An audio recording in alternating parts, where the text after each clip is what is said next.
Oh, good morning, everybody. Welcome in. Ben and Woods, 97.3 The Fan. Great to be here with you. It's pitch black outside. It's freezing cold. Feels like Milwaukee out there. But we know that's going to burn off, and it's going to be another beautiful day here in San Diego. And thank you for starting your mornings with us. Ben and Woods here. Ben and Woods here on 97.3 The Fan.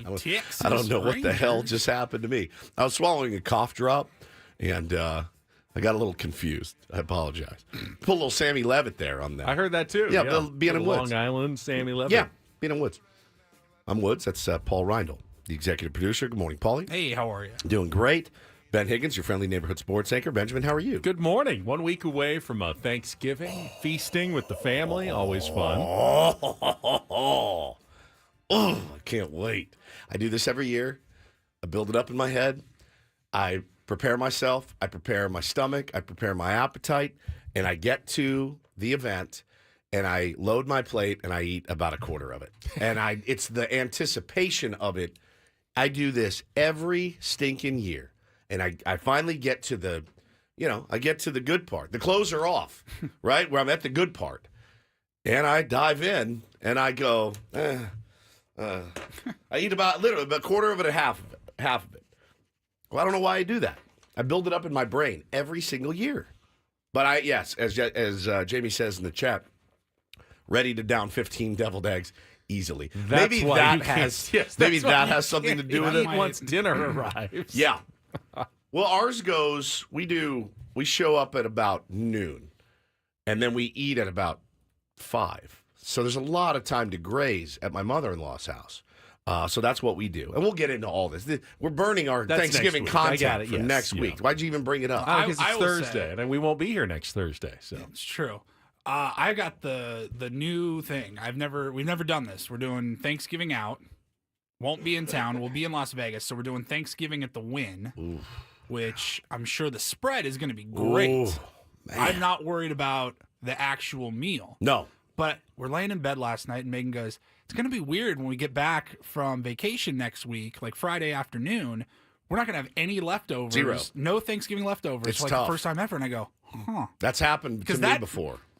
Thanksgiving leftovers right up there. It's like 1A and 1B with the actual meal. Maybe even better. Maybe even better. Depending on what you got left over and what you can do with it. I'll go day. That turkey sandwich on Friday is elite. Oh. Well, turkey sandwich goes on Thursday night, and then you have one on Friday, and then you have another full meal on Friday.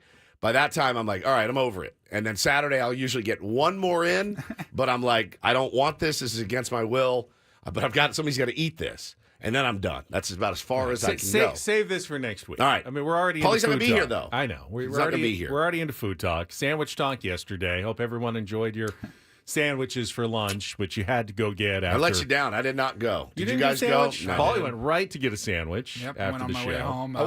I wasn't hungry. I was not hungry at all. My throat feels like a Triscuit. So it's like the last thing in the world I want to do is wolf down a sandwich. You're hoping that you can get it to feel more like a Ritz at some point? Yeah, smooth, buttery smooth. And it feels like a raw Triscuit still. So I'm just, what'd you have? I went to Rockin' Jenny's in Escondido. Okay. A couple exits from the house.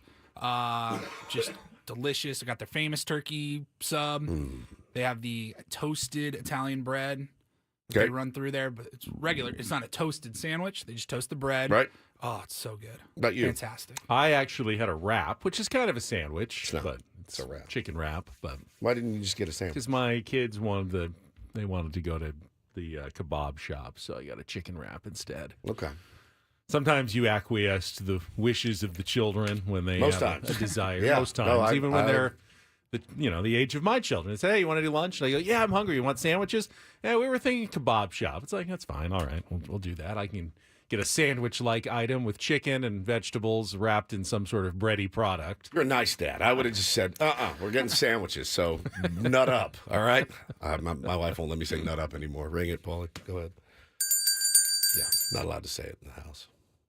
Hey, you're fine. Nut up. Let's go. I can't say it anymore. Do you know that? Yeah. No, I mean, you've mentioned it. Yeah. The misogyny bell. Right. It implies that it takes some sort of manly qualities to eat a sandwich. To eat a sandwich.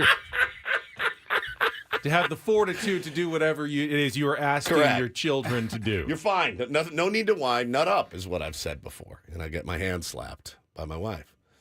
It's hard, man. It's hard navigating those waters. You know, you're always kind of on eggshells. She's not wrong. No, I know.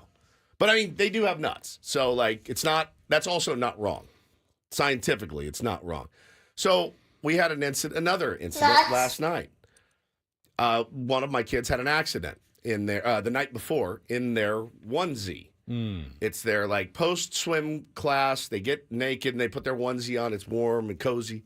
One of them had an accident in it, and it was a bad one. And I handled it. Took the kid into the shower, got them all dialed in, whatever. So then yesterday, It's all trapped in there because it's a dude, onesie. and let me tell you, it was horrible. Yeah, it was bad. And so I said, so then yesterday she goes, hey, make sure that you have that onesie in there. And I go, well, didn't he S in his onesie?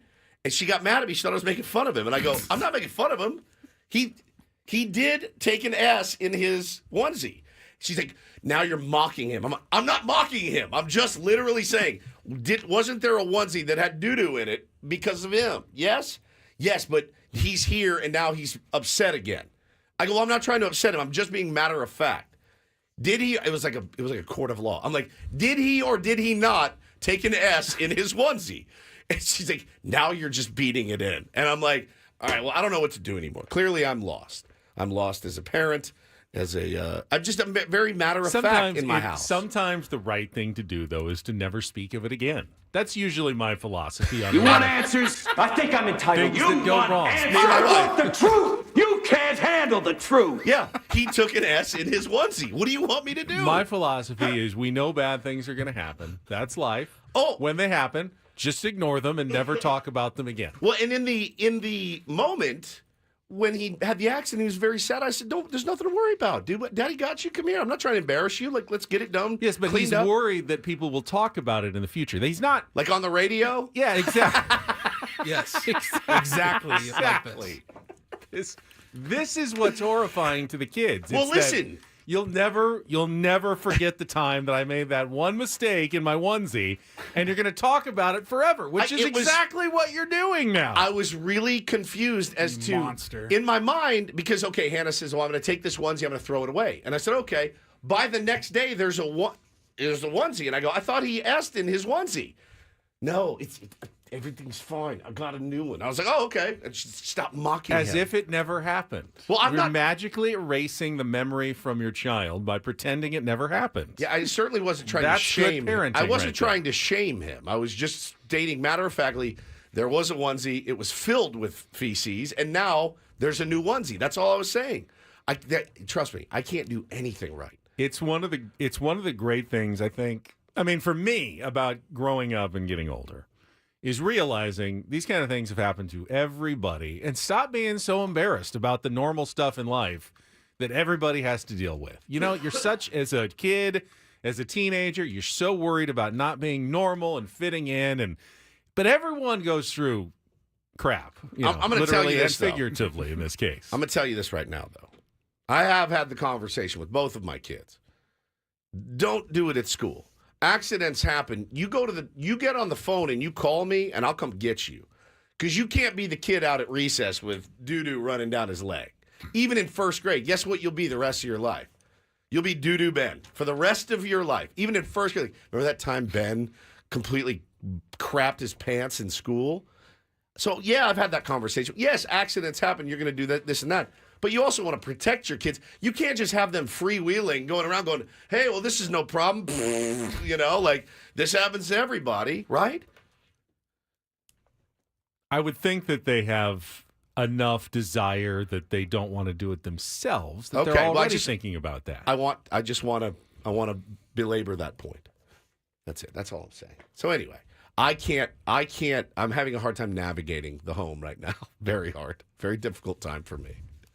Just trying to be matter of fact. Wasn't trying to shame anybody. You may not want to post this segment, Paul, for the rest of eternity. Just, because I can imagine now your kids, maybe if they're on their wedding day. Yeah.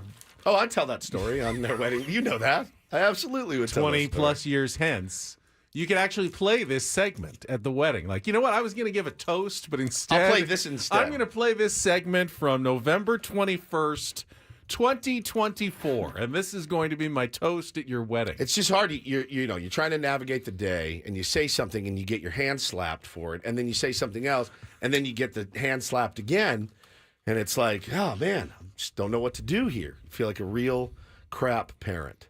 Legit, like... Literally, like a literal crap parent. So just, I know many of you can relate out there trying to do the dance every day. We have marriage counseling today, so we can maybe bring it up in there today. Probably It's a will get good brought spot up. for it. Anna says, consider the point belabored. This is the definition of belaboring the point. By the way, from the literal queen of belaboring, no one has belabored points more than that woman. No one on the planet. Just ding, ding, ding, ding, ding, just hammering a nail right in my forehead about hangers and towels, you name it. She's earned it. She had to go through belabor to deliver both of the kids. She actually didn't. She had C-section for both, but it's fine. How would you like to be cut open, Steven? I would not. I was there for it. It was absolutely horrific, dude. Oh, Caveman Credos is my daughter. First day of kindergarten, unloaded. Didn't tell anyone. Then on the way home, my truck stunk. Kindergarten, I think you're fine. Kindergarten, you're fine. So don't worry about that. Now. First grade, second grade, what are we talking about here? First grade, they're like little humans with little social pods, man. They have their little pods. I think kindergarten is good, is really, really good. And that's where the accidents happen. First grade, though, is the real deal. You're down to business. You got friends. Because you know why else? There's second graders there, third graders there, fourth graders there, fifth graders there, and sixth graders there. It's no longer just the safe little space for kindergartners to just crap their pants and throw it on the walls and do all the stuff that you can do in kindergarten. First grade is the real deal. You've arrived. It's like going to college. I mean, that's kind of what it is. So you're fine there, Caveman Credo. Get it fixed up before first grade, though. I'll tell you that right now. Ooh, it's a good one. Maybe we should just move on. All right. I was going to go in a different direction, but... You can go that direction at any time in the next 3 hours and 47 minutes. All right. But we will set the menu for the program, and a throwback Thursday here with Ben and Woods. Don't go away. Come back after Kelly Danick's traffic and get things rolling on San Diego's #1 sports station, 97.3 The Fan.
Hamul Casino. Fun above all else.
Hamul Casino. Fun above all else.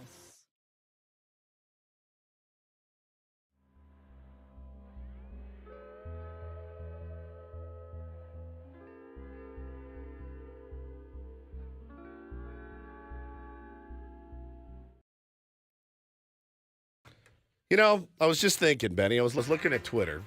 You know, Ben and Woods have been together, coming up on our 7th year together, right? We've had some really nice success. Very proud of our success. I don't think we've cashed in on our brand enough, though. And I don't know really how we do it. I think it takes money to make money. But I'm sitting here right now. I'm looking at Twitter, and somebody tweeted a picture of some mac and cheese, and it says, "Honey, what's wrong? You've barely touched your Yellowstone frozen mac and cheese." And from the TV show Yellowstone, it's smoked pulled pork mac with the Yellowstone brand logo on it. Who in the world? Oh, it's not just that. I'm looking it up. They got like 4 different types. Do the characters? I haven't seen the show. Do the characters eat a lot of mac Rip, and cheese? Rip on is the range? usually just leaning against. Well, he wasn't. He will now in this season because now it's out. You'll see him leaning up against the fence post. How dare you steal our cattle? And he's just eating a big bowl of smoked pulled pork mac. we have not cashed in on our brand enough. I fear we're going to get Ben to, years down the road, and we're not going to be able to cash in on the Ben and Woods brand. I see 6 different types of Yellowstone mac and cheese, frozen dishes. So you had the smoked pulled pork mac. They've got loaded mac and cheese, bacon mac and cheese, 5 cheese burnt ends mac and cheese, 5 cheese brisket mac, and cheesy bacon mac. Wow, that's some intense mac and cheese. Man, and Yellowstone's such a big show. So, generally how this works will be there's some company that makes mac and cheese, but Yes. they're not getting the word out enough. They're not, like breaking through. Like, we've got really good mac and cheese, but no one's trying. We just need to get someone to try our mac and cheese. They're going to love it. They'll keep buying it. How do we get them just to buy it for the first time and try it? And so they think, let's partner with a well-known brand that they'll put the name on it, and we'll make the mac and cheese. We'll come together and like win-win situation. Because Yellowstone, I doubt Kevin Costner has to do any of the actual cooking or anything for this. They just Where's say, my sure. mac and cheese? Sure. They just say, you pay us a certain amount of money, we'll give you the rights to our the our branding. name.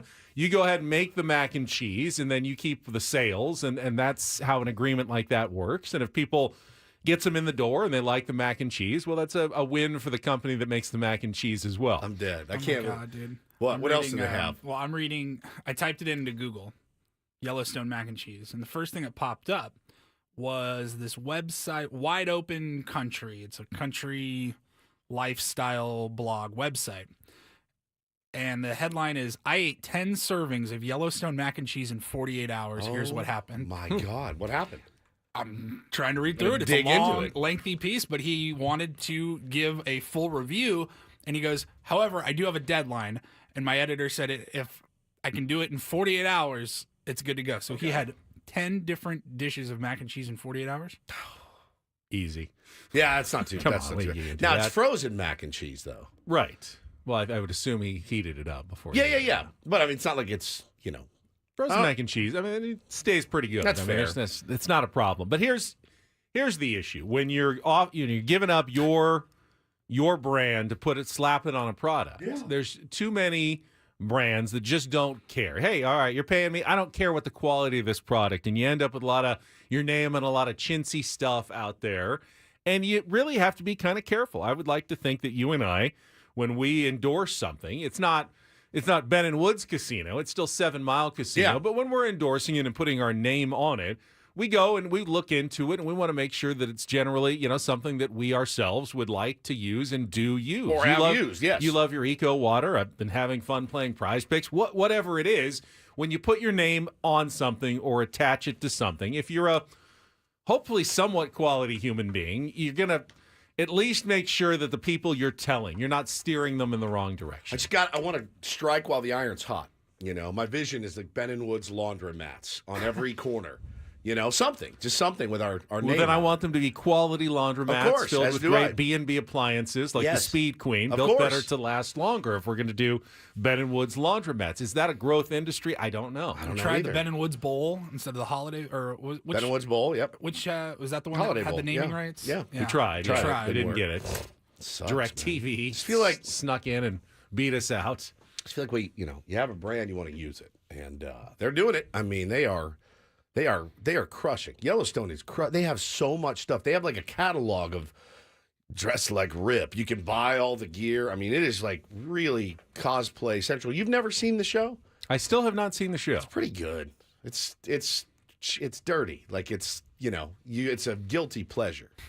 And there's no way all this stuff could happen in Montana. There's just no chance. There's no way 80, 90%. Oh, by the way, every cowboy that works for you is the most attractive man in the world. Oh, and every cowgirl in Montana is an absolute dime. Every single one that shows up, you're like, oh, cool. Yeah, that makes sense. That makes sense that you're a rancher. It totally does. Yeah, born and raised in Butte. Huh? Yeah, but born and raised. Okay, very cool. But it's pretty good. You know how much distance is between all those ranches anyway? know. No one's ever going to interact. I mean, I want to go see my neighbors. Well, I got to drive 45 minutes to get there. You never would want to do that. It's pretty good. It's a pretty good show. Costner's really good in it. Rip is fantastic.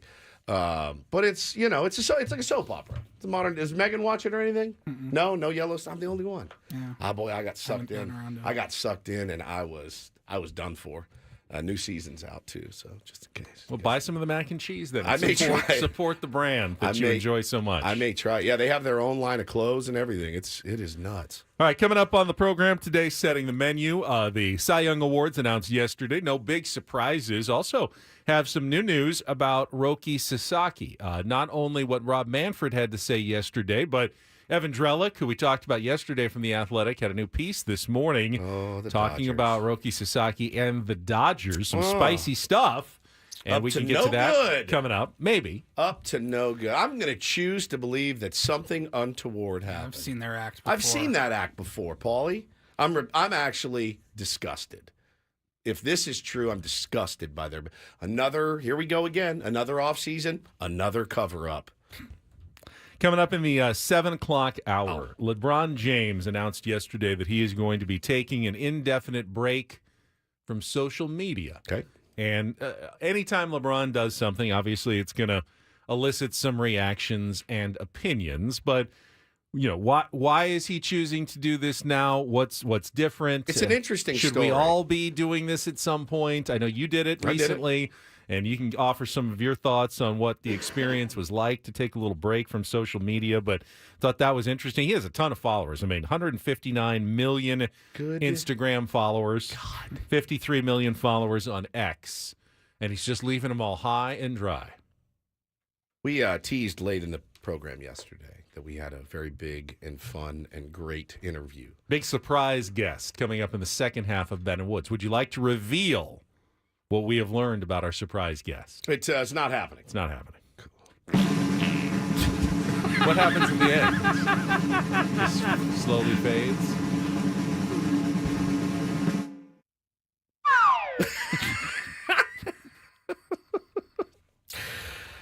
We're on a heater. Which As could they say in the biz, that we are on a heater. Extend our streak. We have had a guestless week. It's been a while. I have no problem. Have we had a full guestless week before? We've had dozens of course. them. Are you A whole kidding? week Yes. without a single guest? Yeah, Okay. usually by choice. This one was not. We wanted this interview. No, the Monday, Tuesday, Wednesday was planned. Yeah. We had a guest planned for Thursday. We do have a guest planned for Friday as well. We'll probably fall through. Probably fall through. Let's just bang it at this But- point. Hey, sorry we can't have you on, Evan. We don't want to break our streak of 20 straight hours of broadcasting without a It's guest. like doing the daily Wordle. Like, oh, your streak is now Yeah, 5 streak is days now without 5 a days. guest. So that guest, listen, here's the thing. He will be on soon, Or she. Good point. or she will be on Ring the soon. misogyny bell. Monster. It's twice in one day. He or she will be on very soon. He or she is very excited to come on. There's just a little bit of red tape that needs to be cut. And then we're good. I think that's fair. I'm very excited to talk to He or she. Yeah. When we are authorized to speak with he or she. Correct. But Sorry apparently that we let you down. it's not going to happen today. Trying to think of the last big gap we had guest-wise. And obviously during the baseball season, we got weeklies every single day. Right. If we go back to earlier this year, fantasy camp, we ended on Friday, January 19th, right? Came back home from Arizona. That entire next week, Monday through Friday, nobody. Oh. The next week, Monday, nobody. Tuesday, nobody. Wednesday, nobody. And then on Thursday, we caught up with Xavier Scruggs. So 8 days right now may be our record. That's a record. 8 straight days. I don't know that we'll get there this time. But that would be, you'd have to make it through all of Through next all week. of next week. Yeah. Which we can do. We could, but what if our he or she surprise guest is then available? We're not going to say no to he or she. No. He or she's great. So we definitely love he or she. Yep. But doesn't look like it's going to happen today. Not today. Sorry. We'll have our regular features like Real or Fake on a Throwback Thursday. Chance to qualify for the trip to Las Vegas. Don't do this. Rindle Report as well. It's all coming up, but we'll start with the baseball news. A little bit on the Cy Young Award winners, including some Padres picking up votes yesterday and the latest on Roki Sasaki and some rumors involving the Los Angeles Dodgers. Here we That go is again. coming up next with Ben and Woods on San Diego's #1 sports station, 97.3 The Fan.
Woods was making a little restroom trip. Decided right at the end of the commercial break that he just could not wait. We So spent the whole first segment talking about accidents. didn't want to have He one. would have had one if he didn't go. That's fair. And he always waits until the very end of the commercial break before he remembers. So Oh, I yeah. was going to jump in, talk briefly about the Cy Young Award, and then toss to traffic. But since Woods isn't here, oh no, here he comes. He's back. He made it.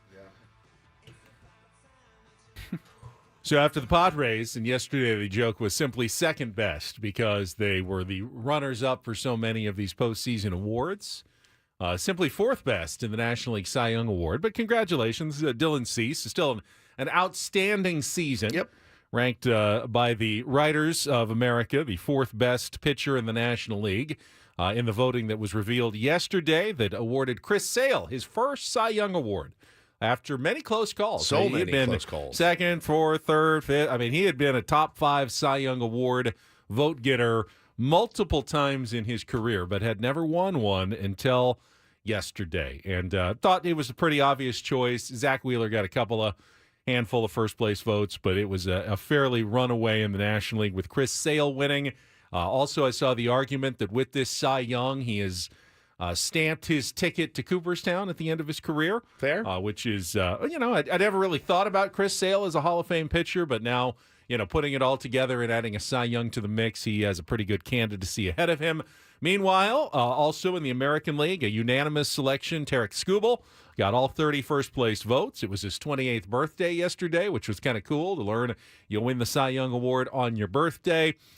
Seth Lugo, the former Padre, was second by a wide margin, obviously. Didn't get any of the first-place votes, but got the most second-place votes in the American League. And that will continue to be my biggest regret of last Padres offseason, that you couldn't figure out a way for just a few $1 million more to keep Seth Lugo into the fold. 100%. And what a difference that might have made for the San Diego Padres. Yeah, Coulda, woulda, shoulda. you were trying to cut payroll, and I certainly understood the argument at the time. Didn't know if he was going to, build off of the season or take a step back in 2024, but he continued to build off what he did with the Padres in 2023. Had a phenomenal campaign for the Kansas City Royals, and ultimately, with Yu Darvish going on the restricted list, Padres probably had the room to offer him whatever the difference was that the Kansas City Royals made it worth his while to go there. And, that's the one that I just felt like, you let that one slip away. And that extra piece in the rotation, especially in the playoffs when Joe got hurt, man, that would have been a nice addition for the Padres. Yeah, no question. Yeah, and I don't know why. I mean, it wasn't a ton of money, but for whatever reason, they wanted to let him go, and he went on, and kudos to him, man. He had a monster year for Kansas City, and was able to do some stuff there in Kansas City, help that team get to the playoffs. That's pretty cool for them, and just a, all around a really really good pitcher, really fun guy to watch. I remember how fun it was to watch him pitch.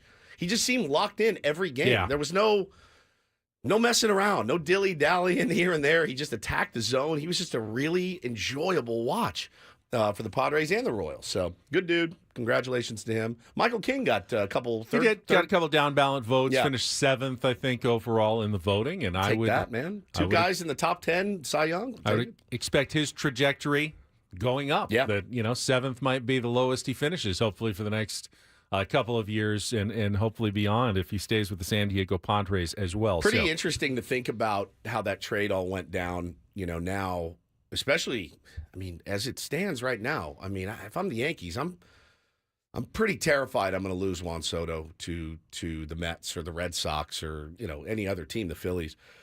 And you traded away, some really nice pieces. And, who wins? If Juan Soto leaves, who wins the trade? I think we do. Padres have been on the other end of those sometimes. Big time. You go for it. Sometimes it pays off. They did get to a World Series. They Depends did. on who you ask and how you And view how you look at it. They got to a World Series. He's finalist for the MVP. Got to the World Series. Yep. There's nothing wrong with that. An interesting story came out yesterday, and it wasn't hearsay either. It was Hal Steinbrenner saying that in the meeting with Juan Soto, did you see this? Juan Soto asked them, what's up with the development here? What's up with player development here on the New York Yankees? Why aren't we developing, why aren't you, I guess, how do you think we stand right now as far as player development goes? Which is a really insightful question to ask in an interview, and I think kind of a strike against the Yankees right now, because now I know they just had the Rookie of the Year, Luis Heel, but if you're Hal Steinbrenner and Brian Cashman, you're like, oh, that's a pointed question, because I think he wants to know, like, is there going to be help? Is there help coming or not? I kind of doubt that it's the make or break point I don't think where it's Juan Soto is deciding to play. Our development's coming around, but we're going to give you $50 million more than you would have gotten across the street. All right, sounds good to me. And if you're going to spend the time meeting for hours with all of these teams, well, it's just one of the questions you want to throw in there. Find out what the big picture is for your organization, top to bottom. Sure, I don't feel like it was an eyewash question of just I need to ask a question. I think that I think if you're a Yankee fan, I think that their development has not been great. And I think he wants to know, hey, are we in a good position moving forward if I do sign here? All right, speaking of young potential prospects, some news coming down the pipeline yesterday involving Roki Sasaki, comments from Commissioner Rob Manfred, and a new piece out this morning in The Athletic involving Sasaki and the Los Angeles Dodgers and some potentially nefarious dealings. We will talk about that after a check of traffic here on 97.3 The Fan. From the 97.3 The Fan Traffic Center, here's Kelly Danick. Just a couple things to mention here, guys. One of them is this crash involving a couple cars northbound 163 at Friars Road. It's over the right shoulder. You're also going to find Scripps Poway Parkway blocked in both directions at the 15, all due to a big rig fire. I'm Kelly Danick with Ben and Wood, San Diego's #1 sports station, 97.3 The Fan. So at this point, you're just looking for all the potential signs out there. Like which direction is Roki Sasaki potentially leaning? He hasn't even officially been posted yet. So technically, until that 45-day window opens, teams aren't supposed to be able to negotiate directly with him or his agents until that 45-day period is underway. Now, we all know in Major League Baseball there are ways to get around the rules. There are teams that just break the rules straight out. And yesterday, there apparently was, and this was what Evan Drellick wrote about this morning. We heard the speculation. The Dodgers are the favorites to sign Sasaki because they have Ohtani, they have Yamamoto, pipeline to Japan, whatever. But apparently there have been many people, according to Evan Drellick, in Major League Baseball who have, behind closed doors, heard that the outcome of this sweepstakes is predetermined, that whatever. Long ago, Roki Sasaki made his decision, made an agreement with the Los Angeles Dodgers, and is now just playing out the theater of being posted and pretending to, go through negotiations with all the teams. But this is a done deal, a foregone conclusion, and there are real officials in Major League Baseball who suspect that Sasaki does have at least an unwritten agreement to join the L.A. Dodgers this offseason. The old wink, wink. As soon as the day gets here, we'll make this thing official. I am sick to my stomach. I'm sick to my stomach. Dallas Keuchel, former big leaguer, was playing over in Japan. And same team as Sasaki. Team. And he said, I heard some rumblings about a done deal with the Dodgers, having a plan for him. And, I would think that he would, baseball players talk and teammates talk and, word gets around the campfire. And, here we go again, Ben. Another offseason cover-up. The Dodgers declined comment. They will say that it was Sasaki's interpreter that actually made the handshake deal. And that's probably the best way out for them. So the American agent who's going to be handling the process for Roki Sasaki, Joel Wolfe, who is also Yu Darvish's agent, pushed back pretty hard. Here was his quote to Evan Drellick. While a bunch of executives who should know me better and do a lot of business with me insult my integrity by insinuating I would be a part of some type of nefarious agreement, in reality, this is just poor sportsmanship. Prove it, says then, Joel Wolfe. Yeah, sign him with somebody else. Prove it. It's going to be. It's going to be really weird when he signs with the Dodgers. It's going to be. I wouldn't say it's very weird because it's what everyone expected. It's what everyone expected because they already had a handshake deal. This decision really is up to Sasaki, though. If that's where he wanted to go, he's allowed to want to go to the Dodgers. It's his life. It's his career. He's given up a ton of money by coming over early. And if he wants to go to the Dodgers, doesn't need a handshake agreement, doesn't need anything, they will take him happily. There's no reason to necessarily have to get in bed early with Roki Sasaki. There absolutely is a reason. Why? Because you want to get that guy as close to pen on paper as you can. Sure, but Roki Sasaki and his agent know that every team will bend over backwards to try to sign him. Of course. So he doesn't necessarily. He has the leverage here. Yeah, obviously. He can pick whatever team he wants. He should not feel any compunction about signing with another team. Look it up, Paulie. Will you do the definition for me? Or he really shouldn't feel bad about signing with the Dodgers if that's what he wants. I would like to think that he wants something else to compete against those guys as opposed to just joining his other Japanese, colleagues on the same team. But compunction, a feeling of guilt or moral scruple. Look at you. Prevents or follows the doing of something bad. Right. He shouldn't feel that. I've never heard that word. About signing with any team. Good job, Ben. It's a great one. You're welcome. Word of the day. Somebody feeding you words? To weave in. Is Wale feeding you words at night after your nap to weave into the show? So ultimately, if he signs with the Dodgers, it's not necessarily a sign of nefarious, underhanded dealings. I choose not to believe that. This feels nefarious to me. But it is concerning. Certainly, the Dodgers have plenty of built-in advantages. Yeah, they do. In terms of market, money, TV deal, now a World Series, and the cachet that goes along with that. This is the one guy that theoretically the Tampa Bay Rays have as much chance of signing as the Dodgers. Correct. So you'd like to think that the Dodgers don't already have it in the bag and have a giant advantage over everyone else on this one. Right. At least make him go through the process. Make the case. Let them convince Roki Sasaki that they're the right team for him, because every team should have the chance at this. And if they don't, if this really is a done deal and no one has an opportunity and everyone's just wasting their time, AJ's probably learning a whole new batch of Japanese right now. And is he just wasting his time because Roki Sasaki doesn't care and is not really going to listen to arguments from other teams? That would be kind of disappointing. I would like to think that it's at least a fair fight. And if you lose to the Dodgers in a fair fight, fine. You know what? I agree. They do have some compelling reasons why you might want to join that team. But I think there are also compelling reasons why you'd want to join the San Diego Padres. It's funny because Roki's agent is really talking about.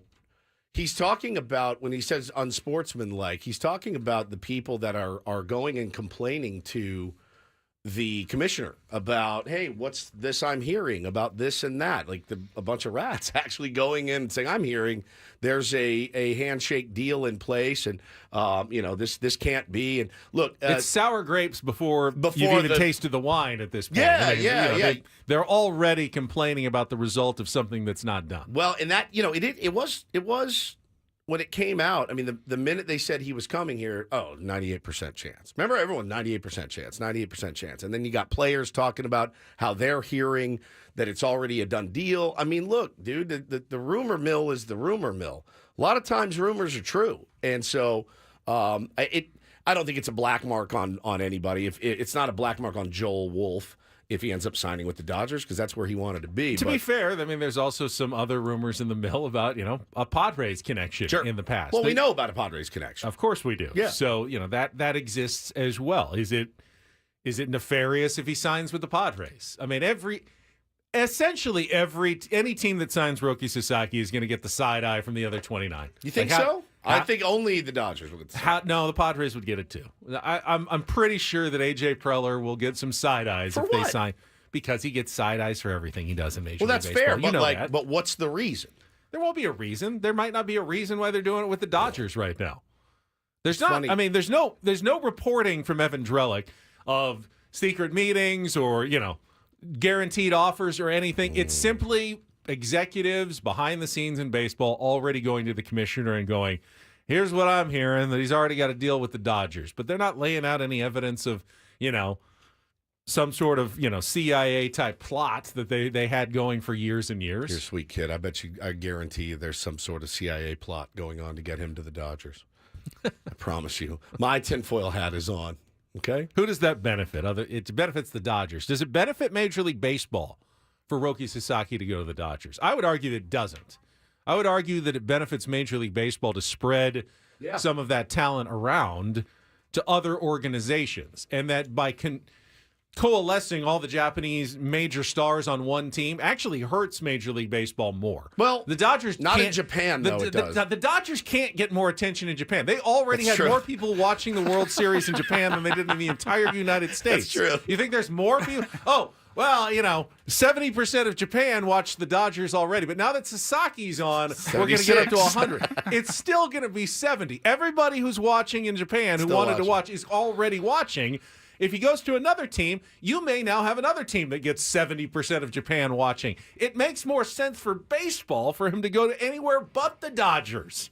But it's not up to baseball. It's up to Roki Sasaki and where he wants to go. It's his life. It's his career. Just let the process play out fairly. Yeah, well, I mean, it sounds like it's not fair already. I feel like my 6-year-old. It's not fair. It's not fair. And I feel like a bunch of executives are acting like my 6-year-old as well. Can someone explain the Coachella lineup to me that came out yesterday? No. All right, we'll play a little real or fake as well. Coming up next here on 97.3 The Fan.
All right, sun is up. It is actually supposed to be the warmest day of the week, although it was the coldest morning, I felt like, when we got up on the way to work today.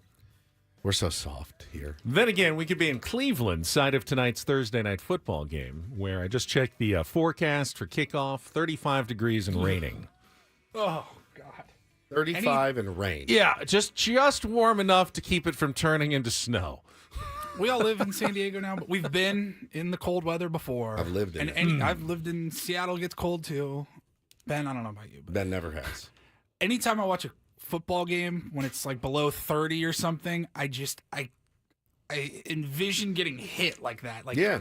It hurts to watch. Razor blades. It's a rough ask. The 2-8 Browns Fajardo with no sleeves on. Yeah. Jameis Winston at quarterback, outdoor stadium, 35 and like a 50% chance of rain during the game. You have to be. I mean, I'm so proud of our fan base for showing up as much as they did at Petco Park, but let's be honest. It's like 70 degrees, and it's a beautiful day in a beautiful park. It's fun. I think you're a true fan. If you where is it? It's in Cleveland. You drag your ass out there and you sit through an NFL game of a team that's going nowhere and you rot out there in 35-degree weather with Die rain. hard if you're there tonight. Die hard. And I don't think I could do it. I just don't think I'm made for it. You know? If they're in it, different story. Call me bandwagon, call me whatever you want. If they're in it and it's an important game, fine. All right, maybe you can convince me. I'll just bundle up. Went to one game at that stadium in Cleveland when I was covering the Chargers back in 2004, I want to say. Late season, December. It's probably about 5 or 6 degrees. And 5 or 6 degrees. Yeah, Browns were terrible. Chargers were trying to clinch a playoff spot, which they did. It was an ugly game. It was freezing, and there was nobody there. There was a story. I was watching the TV. Someone had nailed their tickets to a tree in the middle of like the busiest street in Cleveland going, anyone wants them? Go ahead. No one wanted to go to that incredible. game. They just sat there. Yeah, they just sat there. Just, hey, here's some free Browns tickets if anyone wants them. What's the coldest you've ever been in? Coldest weather? Oh, Chicago. Like -20 with wind chill, lake effect snow. Yeah, horrible. -16. Yeah. Park City, Utah. Terrible. There's nothing fun about it. My childhood trip to Anchorage Freezing. over the winter. Oh, Well below zero. Somebody said -42 in the chat. My God. oh my. Yeah, man. It's just I'm not made for it anymore. It was 45 degrees this morning, and I was like, this is I can't do Or if this. it's below 70, I'm like, I need a sweatshirt. This I can't do this. Let's see. They put Coachella in the desert because generally it doesn't rain and you can do outdoor activities. They don't put it in the hottest month of the year, right? Because that No, would it's be in bad. April. April. Yeah. Usually pretty nice out there in Yeah, April. yeah. That's Which is why. And they announced the lineup yesterday. Yeah. What were your thoughts when you saw it? Well, let's see. I saw Post Malone. Green Day. People were talking about Green Day being a big one. And then Lady Gaga is going to be there as well. Those are the headliners. The headliners. I mean, I don't really know a lot of the acts below the headliners. San Diego boys, The Sacred Souls are going to be playing on Friday. So that's one that jumped off the page at me. But I saw this and listen, I'm 49 years old, be 50 next July. And I think I've said this for the last every year. 5 or 6 years. Well, we've been together almost 7 years. I think I've said it every year since. It's it for me. This is over. Coachella will never be on my bingo card again, I don't think, because I've been aged out, And it's funny because my age group are the ones that have the money to spend on really expensive festivals and things like that. I don't know how an 18, 19, 20-year-old swings a 3-day pass out to Coachella, and you buy them in advance, and then you wait like Christmas morning for the lineup to come out. Now, again, I'm not 18. If you put my musical taste in an 18-year-old body, and I had already spent $3,000 on passes, I'm livid. I'm livid when this comes out. I'm like, what are we doing here? Nary a guitar to be found. It has gone straight pop-tastic, really. Which it's been trending that more way. than 5 years now. It's really been. I thought actually when I saw it, the names that I did recognize are decent. it actually looked like they were starting to turn the corner, going back into what Coachella used to be. Whereas it's not just Friday's headliner is David Guetta, Right. Saturday's headliner is Calvin Harris, Right, Like, right, you know what I right. mean? Like Not all like techno. Lady Gaga that's a huge act. It's that's massive. a huge. Post gig. Malone's huge. Post Who Malone is- actually decides on this? Is there a committee? Is there Yeah, there's a- Mr. Coachella that gets to I can't- decide on who? I can't remember his name. I've met him before. I mean, it looks pretty eclectic. It's like, very Like on eclectic. Saturday, you've got Gustavo Dudamel and the L.A. Philharmonic and Jimmy Eat World. I mean, Yeah. there's a lot of different types of acts here. Yeah, Yo Gabba Gabba is playing. I That's mean, the it's kid, like yeah. the actual kids. Correct. Yo Gabba Gabba. the Go-Go's. The Go-Go's are playing. You know, there's some actual punk band like can I say that? The Circle Jerks are playing. It's the band name. Sorry, Adam. I'm just gonna read it. But the 46 Mafia. The Misfits are playing. I mean, it's not something I'm dragging myself out to the desert for 3 days to see. And again, it's not for me really. Who are some? Mustard. Let's see, Mustard.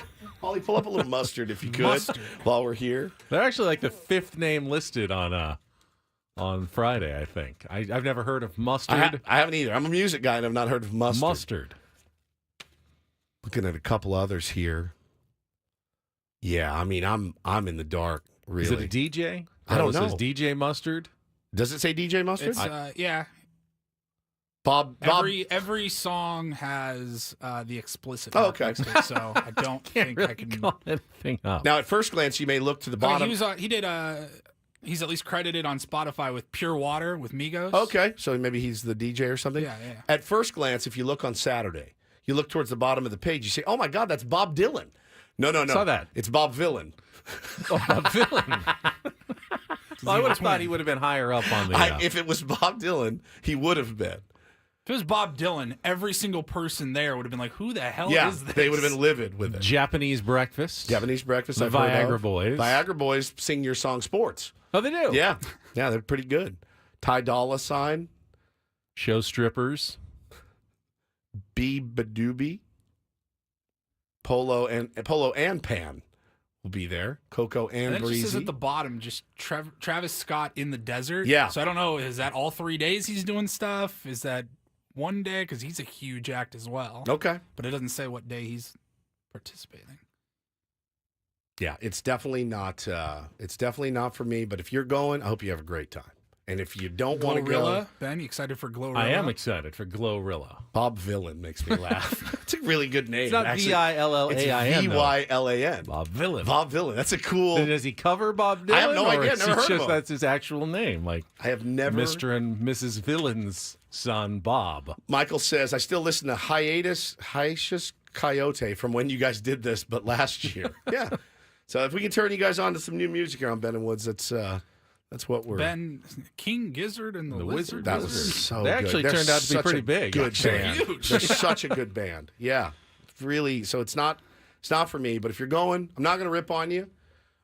Just have fun. It does make me feel old, though. Even at, Yeah, you're 34. young. Yeah. I'm 34, though, and I'm like, what is there, 100 names on this list? Yeah. And I'm like, I always count, and I'm like, I knew 12 of them. And I know, like, I'm pretty dialed in on music, and I know, like, 14. J to the J-O, great idea. A Ben and Woods Fest, and each day the lineup. One day I pick the lineup. One day yeah. Woods picks the lineup, and one day Paul picks the lineup. You would have 3 completely different days. Yeah, it'd be great. We've talked about this in the past. We call it Ben and Woodstock. Yeah. I would do that in a heartbeat. Desiree will be there. Indo Warehouse. I've never heard of so many of these.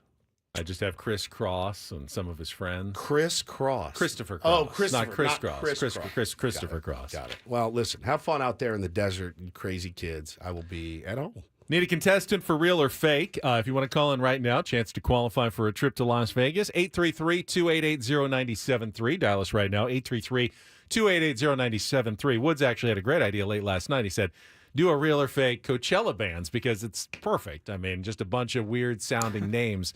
I'm going to save that and file it away for a little bit later because I already had one that I actually was excited about for today. Chance to qualify for the trip to Vegas. See people calling in. Let's get to it. It is time to play Real or Fake. some are here for the compelling sports talk with Ben and Woods. Yeah, you can go plow through another donut. It's time for Real or Fake on 97.3 The Fan. Tell the people what they'll win today. Playing to try to qualify for our grand prize getaway 2-night stay at the Westgate, Las Vegas. 2 tickets to Soul of Motown and a $150 food and beverage credit. Westgate, Should try that again. Westgate Las Vegas Resort and Casino features newly designed premier rooms, part of their $70 million in room renovations, home of legendary Vegas fun, and the award-winning Soul of Motown high-energy concert-style musical tribute, celebrating Motown legends, a must-see show during your Vegas vacation. Tickets are available at westgateresorts.com. All right, now that I've got that, let's pick a contestant. Let's go with Robert. Are you there? What's happening? What's happening? Like How you Robert, doing, Robert? like Bob, Bobby, what do you go by? Roberto. Roberto. I like that. All right. Here is your category today for real or fake. And since we have 1 week to go until Thanksgiving and we won't be on the air next Thursday, thought I'd do a little Thanksgiving-themed real or fake. So today I'm offering up this for you. Did you know the United States is not the only country to celebrate Thanksgiving, or at least a Thanksgiving-like holiday? So today on Real or Fake, and Woods can help you, Roberto, I will give you a country and describe the holiday. You tell me if it is a real Thanksgiving celebration or a fake that I have made up. Got it, Robert? Roberto? Yeah, I got it. All right, I so you got need 4 out of 7 correct to qualify. Round number 1.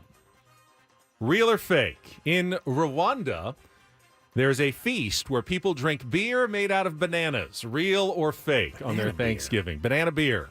Interesting. Banana beer. Let's see. Woods, what do you think? I feel like that sounds real. That sounds real to him. Roberto? Banana beer? I'll go with him. Real. Real. It is real. Yeah. Yes. Did you have a Thanksgiving name? Day. The names were so complicated to say, I didn't decided wanna not to try? even try All on right. some of these. All right, that's 1 correct. Let's go to round number 2. Japan. No feast, but children write thank you notes to police officers and firefighters on their Thanksgiving Day. Real or fake? That's a holiday. I don't know. Woods, I want to say real. What do you think? I think fake. Sounds made up. What do you think, Roberto? That sounds made up? Yeah. That sounds made up. Yeah, it's fake. It's real. They actually get the day off in Japan, and What? kids will write. It's like a thank you to all the laborers out there, including service and you love know that. police officers and firefighters. And kids write like thank you notes. I'm going And- to take the rest of the day off to go write thank you notes to our servicemen and all right, women. that's all right. All right, we're still at 1 as we go to round number 3. Let's try this one.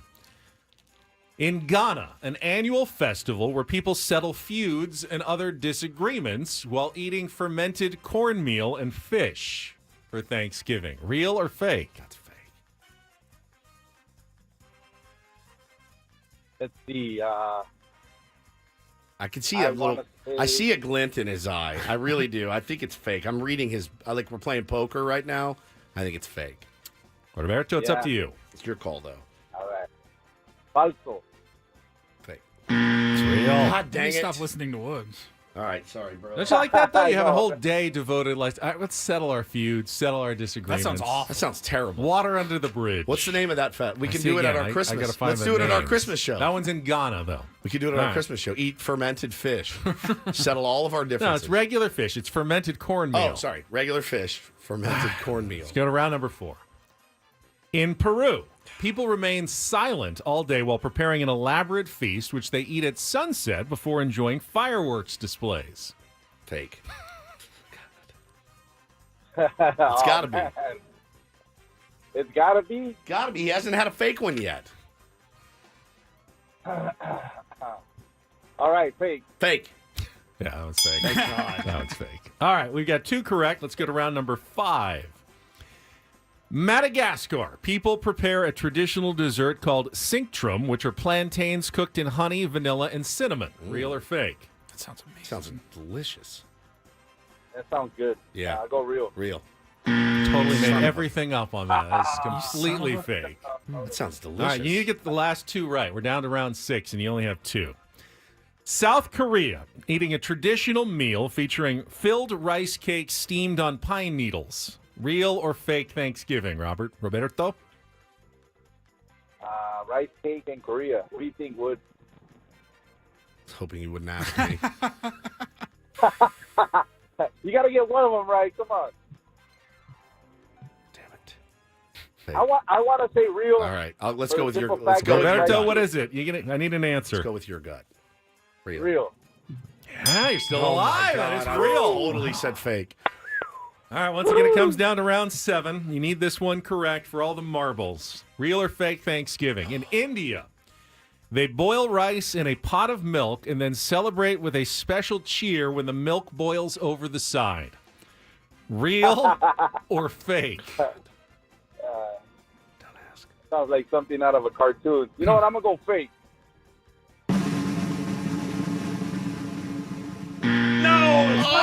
It is real. It is weird sounding, and it is real. They have so like a sorry. special chant when the milk boils over the side, and they all chant. I and ruined it's him. I'm part so of a sorry. 4-day Thanksgiving festival. I'm sorry, Roberto. Thank you for playing today's game of Real or Fake. Can't qualify you for Las Vegas, but that was a lot of fun. I crushed him. Sorry, buddy. That was a tough one. I didn't realize they did. I knew in Canada they had a Thanksgiving, but other places like to give thanks as well. I don't like you going real to start. It messed me up. I try to mix it up I as know. much as possible so I don't get into patterns. Like a good poker player, you never want to settle into the I same know. That's pattern the because thing. people can read you. So sometimes I'll start with some fakes. I thought he sometimes gave me I'll a bounce look. back and forth. Robert, I'm so You sorry. never know. So sorry, buddy. All right, we got Don't Do This coming up next. Woodsy found some audio of a guy who got the opportunity to play golf with Tom Brady. This is elite. And audio. it's not really what you're thinking. It is, but elite.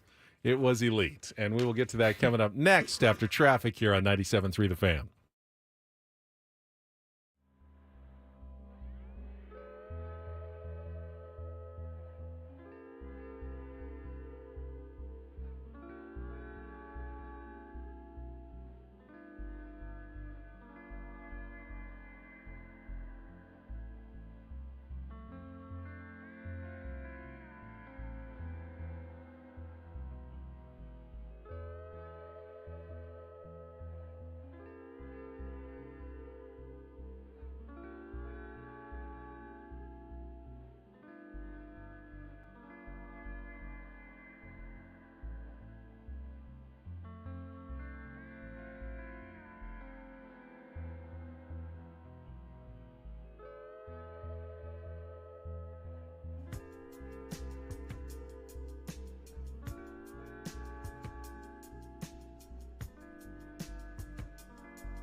Hamul Casino.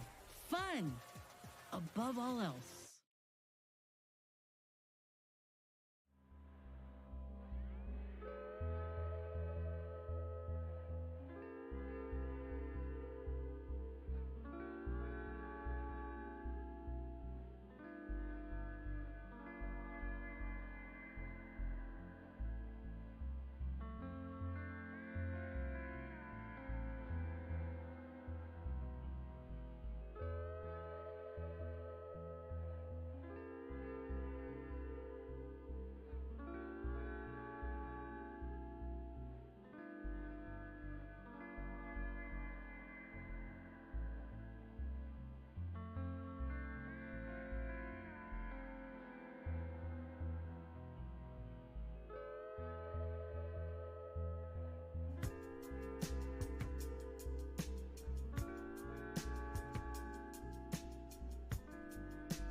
Hamul Casino. Fun. So I will admit I expressed some skepticism when Wood sent me this story yesterday about its veracity, but it is being reported in actual newspapers, I guess. And we will start in college football today on Don't Do This, Woods. And some news that a former Alabama linebacker and five-star recruit is entering the transfer portal. His name is Keanu Coat, K-O-H-T. Released a statement yesterday announcing his transfer after he had been suspended for undisclosed reasons by the Alabama football program. What could he have possibly done? They did not say, but according to this story in the Express Tribune, social media allegations claim that Coates sent a direct message to Coach Kalen DeBoer's oldest daughter, asking if she, quote, wanted this horse, followed by an unsolicited picture. Doesn't say what the picture was. Alabama and Coat have not addressed these claims, and the official reason for his suspension remains undisclosed. Now, officially, Coat says in his statement, after careful reflection and consideration, I've come to realize that I've outgrown the shoes I once worn here. With that in mind, I have made the decision to enter my name into the transfer portal with 2 years of eligibility remaining. This was not an easy choice, but it's one I believe is best for my future and personal growth. And one that I had absolutely nothing to do with, as I was forced to do this because I sent my wiener to the coach's daughter. Oh.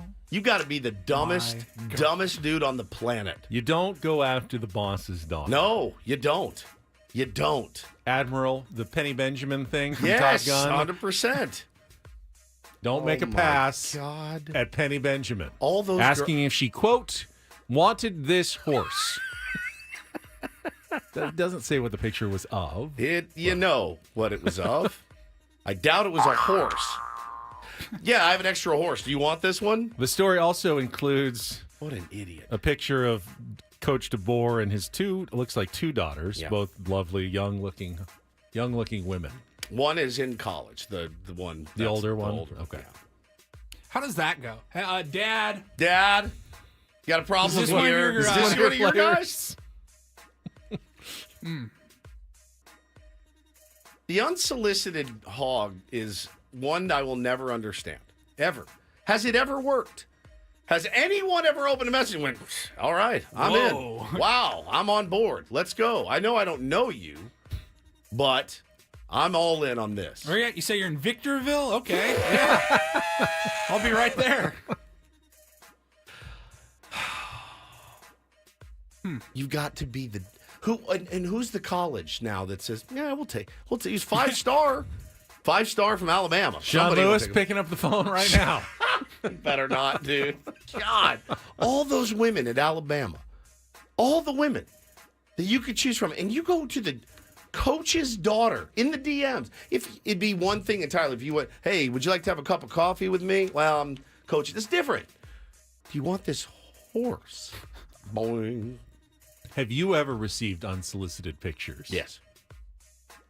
Are you as turned off and disgusted as perhaps Coach DeBoer's daughter was? One time, yes. The other times, no. It's a double standard. It's a double standard. Yeah, it is a bit of a double standard. If women did it, it would work all the time. Almost 100% of the time. Yeah. Hey, how are you? And I'm fine. What's your phone number? I mean, yeah, it's just for men though. Nobody wants to see that thing unless they say, "I'd like to see that thing." But for the most part, it's not going to work unsolicited. It's just not. No, Is he out of his mind? apparently. Asking if she, quote, wanted this horse. And that's going to live on forever. I don't know what we're going to use it for. I don't but either. We're going to use it. But we'll use it forever. This is fantastic. I got to imagine if you sign up to play in a pro-am, what a pro-am is they'll have a celebrity or a pro golfer, and four other guys go and play in a fivesome with this person, and it's cool. You get, my dad used to play in a bunch of them. Ben's playing a pro-am. Yeah, you're welcome. So thank you. And my dad played in a bunch of them. It was cool. You're like, oh man, we're playing with David Duvall. He played with David Duvall one time. It was awesome. I played with Frank Licklider. Yeah, I got to caddy, and it was rad. He played in a ton of these. So this guy gets the Tom Brady pull. He gets to play with Tom Brady. Goes out on the golf course, and he doesn't change his game for anybody. And he is what you call, he's a grunter when he plays golf. Listen to this. Remember Monica Seles in tennis? Yeah. Loved it, actually. But, Oh, God. feel.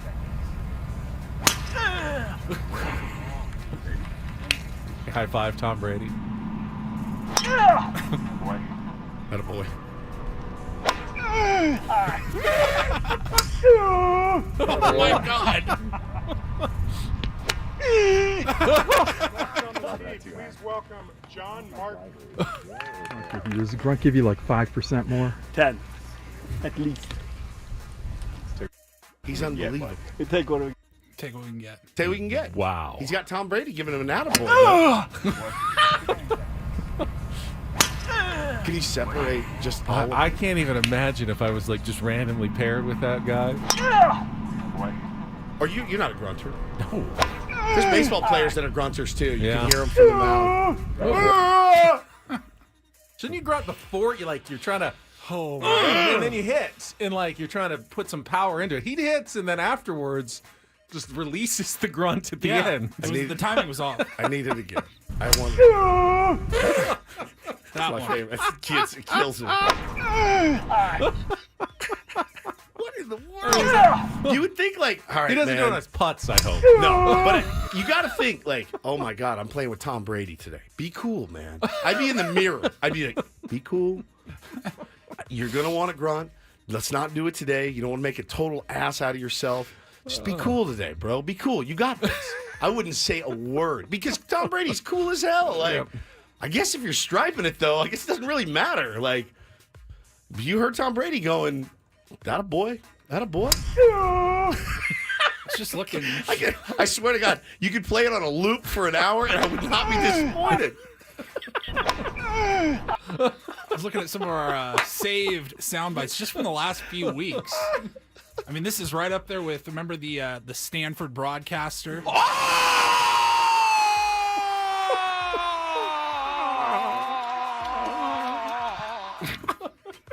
Speaking of, you want this horse? Perry Farrell.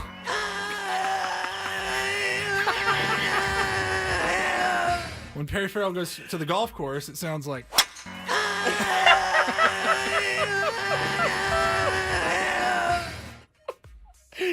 Chances you hear all of these in a Christmas carol at the Christmas show are pretty high, I would guess. Rod says the caddy to the guy, "Hey, do you need a cigarette?" Oh my God, that's fantastic, man. Fantastic, Paulie. All right, and then finally, just to tie all of this together in our Speaking of needing a cigarette, final story, make this a doo-doo this today. mega doo-doo. Nothing, and I mean nothing, prevents Adam Schefter from breaking big football news for ESPN, even if he's in the middle of something else at the time that he gets some big news that needs to be broken. This is from the podcast, This is Football, with his colleague Kevin Clark. And we have the audio here, Paulie, of the story, so I'll take it away. Weirdest place you've broken a story is what?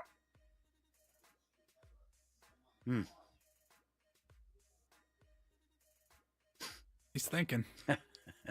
Now he knows. I can remember being in Denver one time. Denver. And Gorgeous. I was Wow,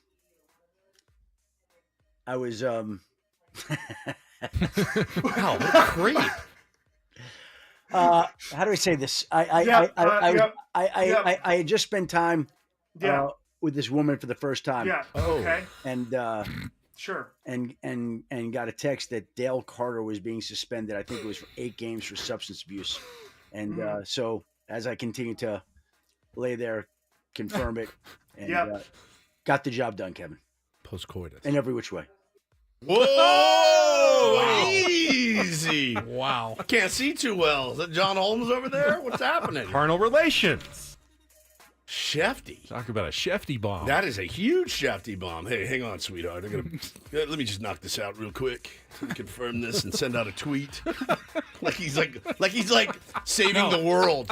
You know what I mean? Like, This was the year 2000. I don't even know what he did. What was he doing? Like, this was how did he 24 years ago? Yeah, I looked it up. Oh, so I wow. was curious. Did you find the girl?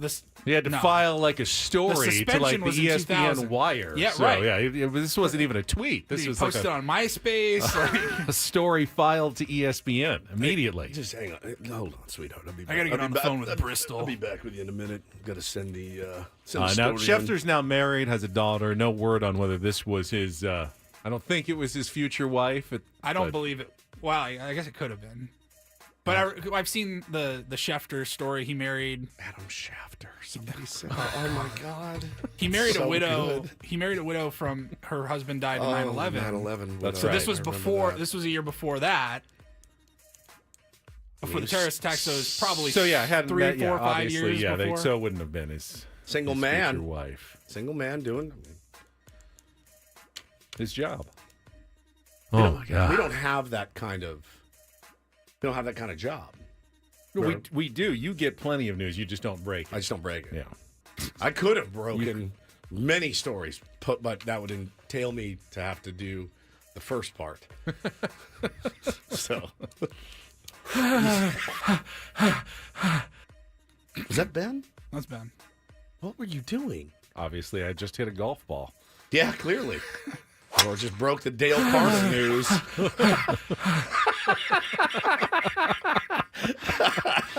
That's one of our best don't do this of That all is time. Don't and do this. An epic edition You for want a this horse? Thursday. That was Don't Do This with Ben and Woods on 97.3 The Fan. All right, LeBron. Asking if she, quote, wanted this horse. It's different than going to see a man about a horse. Like, that's one of the best don't do this we've ever done. It really That's was. one of the best audio we've ever Really had. was. Elite. Holy cow. LeBron James made a surprise announcement yesterday that had a lot of people both inside and outside of basketball talking. We will get He's to pretty that. dramatic, I think. He is a little bit. We'll get to that coming up next on San Diego's #1 sports station, 97.3 The Fan.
to LeBron James and his exit from social media. Text your wives or girlfriends.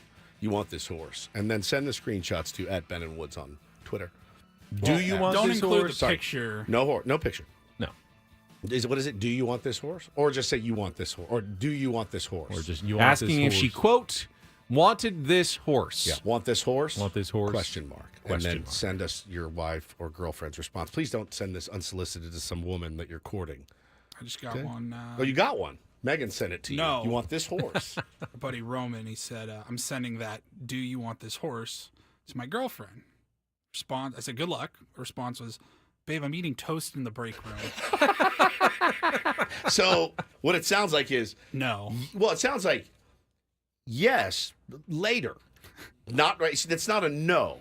That's a maybe later. I'm eating my toast right now. Love toast. Toast is elite. Big toast fan. Yesterday was Huge sandwiches. toast Today fan. just toast. Let's do toast talk. How dark do you like your toast? Medium. Not super dark. I want my toast just All right, lightly scale 1 to toasted. 10. Lightly toasted. Yeah. 1 to 10. 1 is bread. 10 black, Yeah. burnt. I'm like a 2 to 3. I'm really Oh, wow. yeah, really low. I'm like a 5.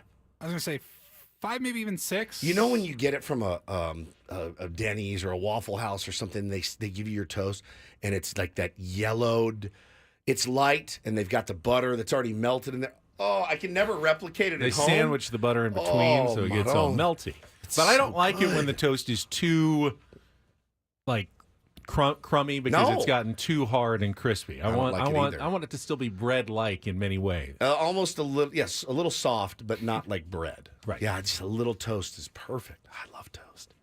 All right, let's tweet those in @Ben&Woods. Had a sighting in the wild of a couple of San Diego Padres last night. Jackson Merrill, Joe Musgrove, were at the Front Wave Arena for the San Diego Clippers South Bay Lakers game where the fans chanted, "We want Bronny." One problem. Bronny was not there. He wasn't there or he didn't play? He wasn't even there. I thought he was going. I thought he was too. I Fake texted my news, source Ben. and they said that they decided not to send him down. I heard maybe he was dealing with a bit of a heel injury, but he's still with the big Lakers at the moment. They have another game tonight. So no Bronny last night, but you did. I don't know. I'd be more excited to see Jackson Merrill and Joe Musgrove, honestly, than Bronny James. Just sitting there? Just sitting there, yes. I think that's a bigger thrill for me. Do you think that they went there with hopes of seeing Bronny? I don't know. It's a good question. I just wanted to see some good basketball athletes. The Clippers are 4-1 now. They won last night. They've got some good players. Ray J. Dennis, Elijah Harkless. It's a pretty decent G League team that we've got in our new spot up in North County if you want to check them out. I know you love Front Wave Arena. And I think their best crowd so far. Maybe with the thought of Bronny being there possibly, or even LeBron coming down because it was an off day for the Lakers, but no Bronny. No LeBron, and LeBron was making some headlines yesterday with an announcement that he made, and we will get to that right after a check of traffic on 97.3 The Fan. From the 97.3 The Fan Traffic Center, here's Kelly Danick. Got a number of trouble spots on our roads this morning, guys. One of them being Scripps Poway Parkway, which remains blocked in both directions of the 15, all due to a big rig fire. In fact, looks like you might not be able to take that Mercer Road Scripps Poway Parkway exit off of southbound 15 at this time. Also in the North County, crash is cleared on southbound 5 near Tamarack, but now reports of a collision south 5 right before Santa Fe Drive. Several vehicles over to the right shoulder. Also finding on westbound 8 near the 805 accident in the center divide. Cordell and Cordell traffic cam shows stalled vehicle in National City North 5 before Civic Center. It's in the second lane from the left. I'm Kelly Danick with Ben & Woods, San Diego's #1 sports station, 97.3 The Fan.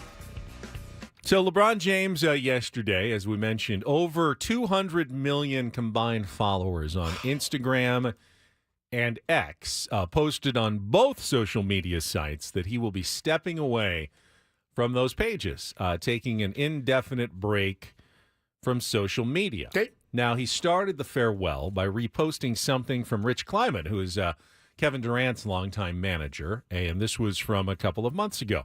This was what LeBron essentially, agreeing with this. Quote, "We can all acknowledge that sports is the last part of society that universally brings people together. So why can't the coverage do the same? It's only clickbait when you say it. When the platform is so big, you can make the change and allow us all an escape from real-life negativity. I, for one, find it all a waste of breath. And LeBron said, amen.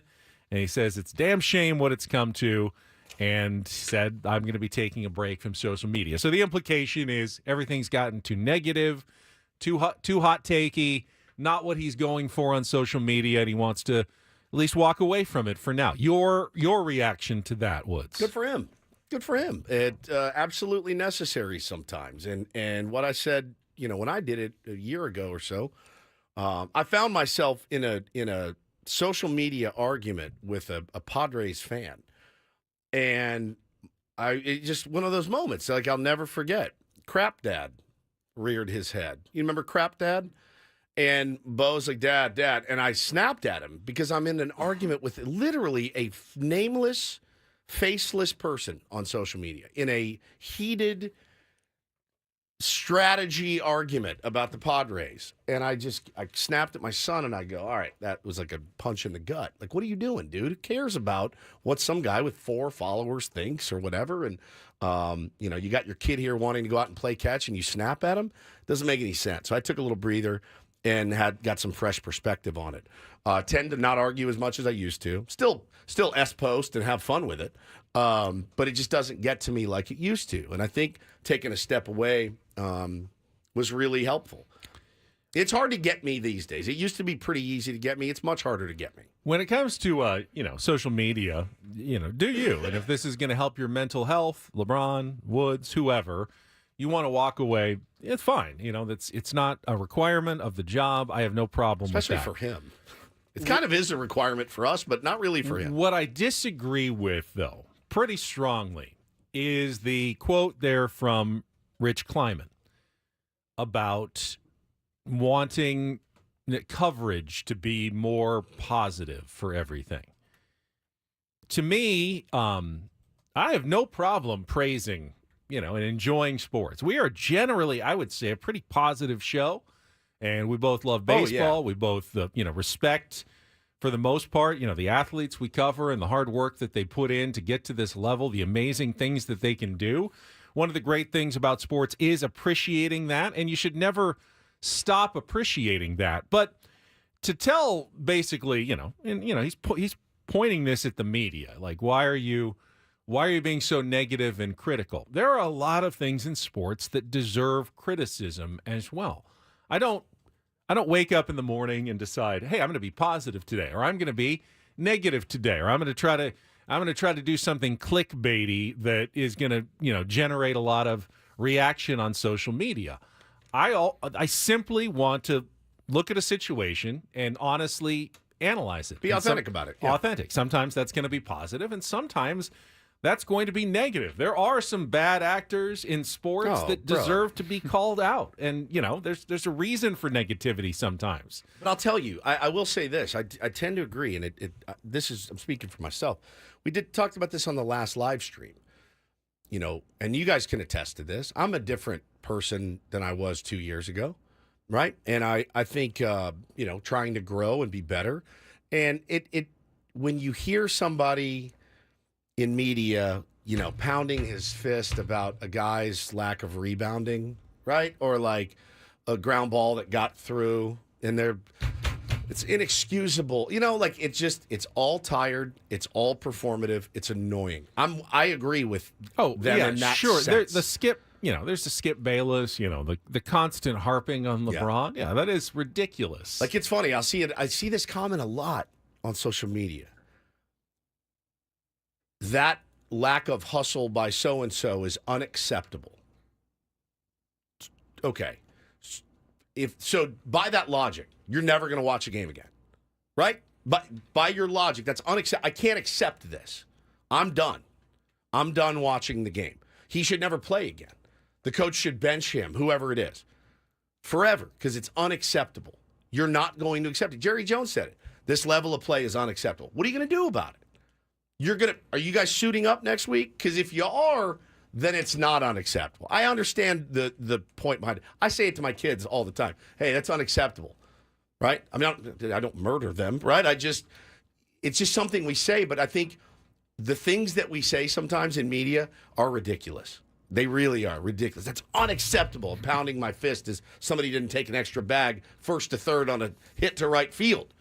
You know, and I do think sports has gotten way performative. I think media has gotten way performative. It's actually nothing but acceptable. You have no other choice but to accept You're going to it. accept it. You're going to be there tomorrow at 6:35 for the first pitch. You're accepting it. But listen, like D says right now, he says LBJ soft. I don't think he's soft at all. I just think he's probably getting worn out about his kid.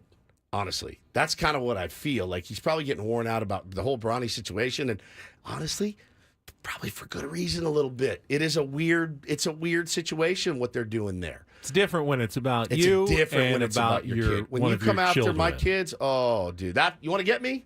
There you go. But and I will say this: when you talk about what's acceptable, what I'm looking for as a sports fan, I think my role in the media is a little different. But as a sports fan, I just want to know that the guys care about winning and doing their best. That doesn't mean necessarily sprinting 100% on every single play. I understand, the Manny philosophy of, hey, I've got to post, I got to pick my spots. He's doing that because he does care, and he's not trying because to he doesn't He's care. trying to apply Yeah. some wisdom to the situation to try to maximize his productivity for the team over the long haul. And while, like, on one short sample size, it may look like he's not trying as hard as he could, I do believe that his reasons for it are because he wants to maximize the good that he can do for his team. So he does care. And that's what I'm looking for. I want an athlete who cares about the performance of his team, because we care about the performance of his team. And for the most part, I see that. Now, there's very few athletes who I feel like don't care about the performance of their team. There are some, and they absolutely deserve criticism. And they stand out. I mean, and they you- stand out. You kind of know who they are. Anytime, I said this too a year ago, or whenever I did this, a year and a half ago. Your social media is like an extension of your home, and you get to decide who comes into your home. You're not just going to let anybody in. I happen to let a lot of more people into my social media home than my real home. But I've let some of my best friends are listeners of this show, right? Like that doesn't always happen. So you gotta be careful who you let in your home. And by the way, if you don't want to see somebody, it doesn't make you soft to block them. That's like somebody knocking on your door, being a pest outside your door. Do you feel bad kicking them out? No, block them and move on. I don't block people because if I don't know you and you're criticizing me, I'll just compartmentalize that and go, okay, you know what? You're pretty good at compartmentalizing. I am. But if I saw it from someone like I knew and respected and they Yeah. were calling me out, that would bother me, of course. Like me. Yeah, if you tweeted at me. I do. I tweet at you all the time.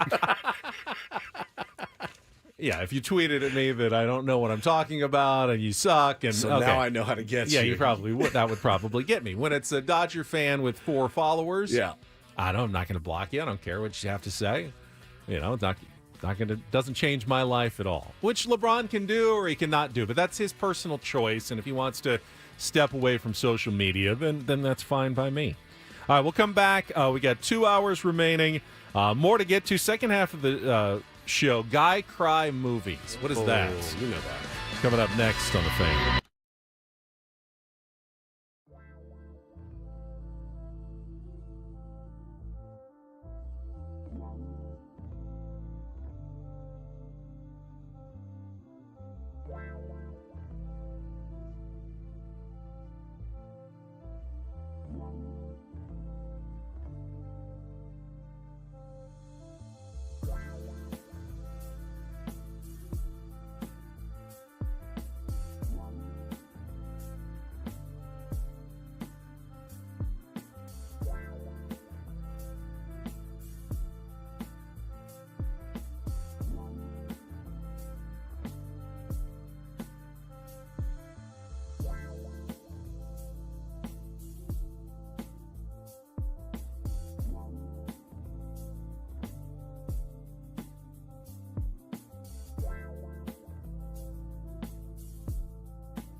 All right, we're halfway home here on Ben and Woods. It is a Thursday.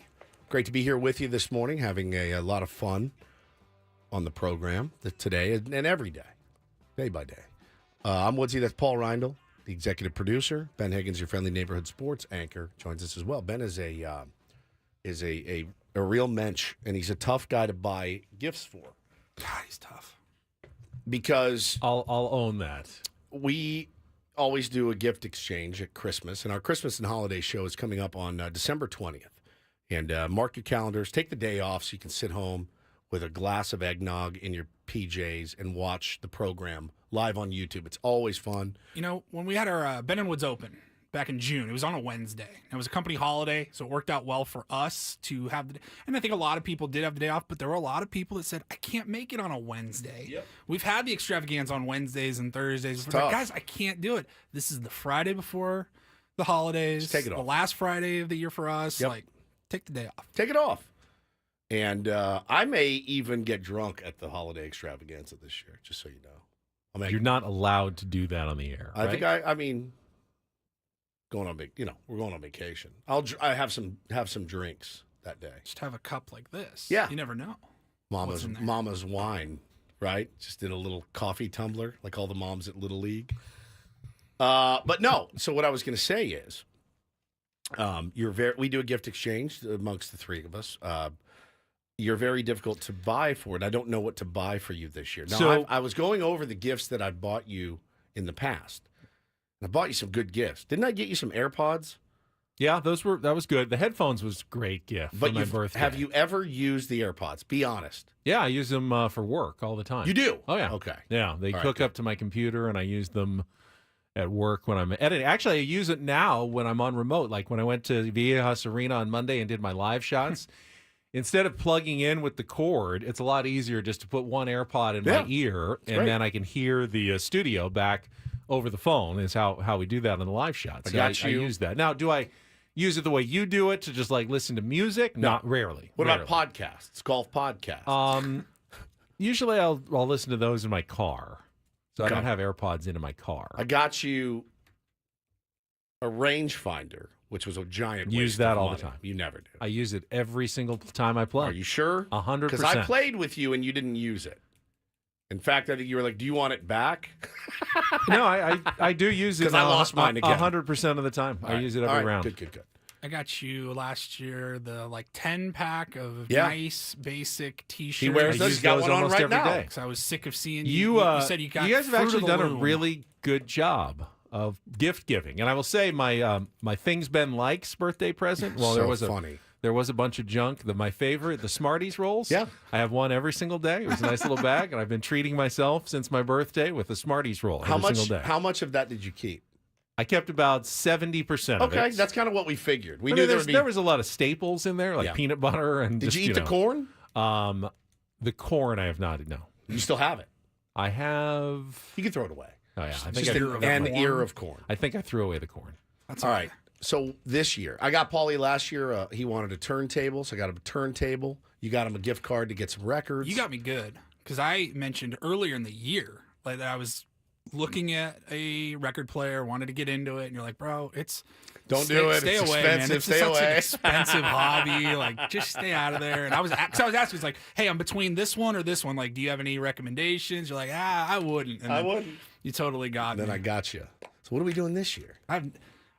I do pride myself actually a little bit on being a good Listening gift and- giver, yeah. and yeah, I'll pick up on cues and go out and get a gift, whether it's for you guys, my wife, family, whatever. Like you tried to buy yourself a gold record, Yep. a custom gold record All of framed us. and all that, yeah. And then you found out you was just you didn't order it right. He printed it It off. was just a piece of paper that was framed that had a gold record on it. So I got you the actual gold record. Mm-hmm. It's amazing. I've been thinking about it for weeks now. I have zero idea what to get you guys. He's going to suggest that we just get each other nothing. That's the best present. And then you don't have to worry about it. But I think it becomes harder to get the longer you know someone. Yes. You think, it's going to get, you know them better, it's going to get easier. It actually gets harder to give gifts to a spouse, to, close friends. The longer you know someone, the tougher it becomes to come up with a good present. Because you've already done the ones you really, kind of the ones that you thought, oh, this would be good, and then all of a sudden, a couple of years, and I've run out of decent ideas. For Ben, it's always, I want to buy him something that he won't buy himself. Paulie and I are...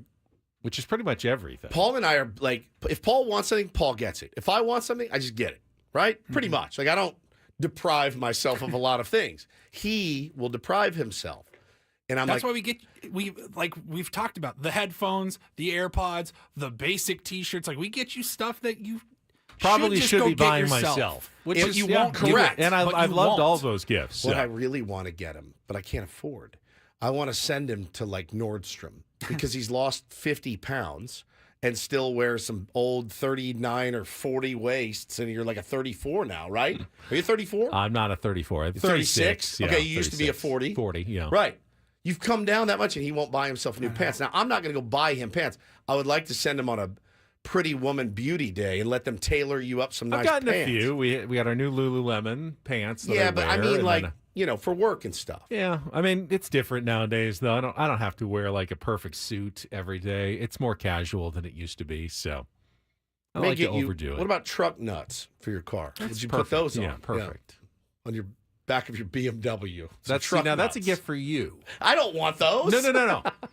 Giving me it laugh. to me Yeah. is a gift for you to make you laugh. That's not a gift for me. All right. Well, if you guys think of anything that we can get, if you've picked up on any clues and I from tend to that. be a procrastinator when it comes, especially to holiday gifts. But I will say, and I don't think she's listening right now.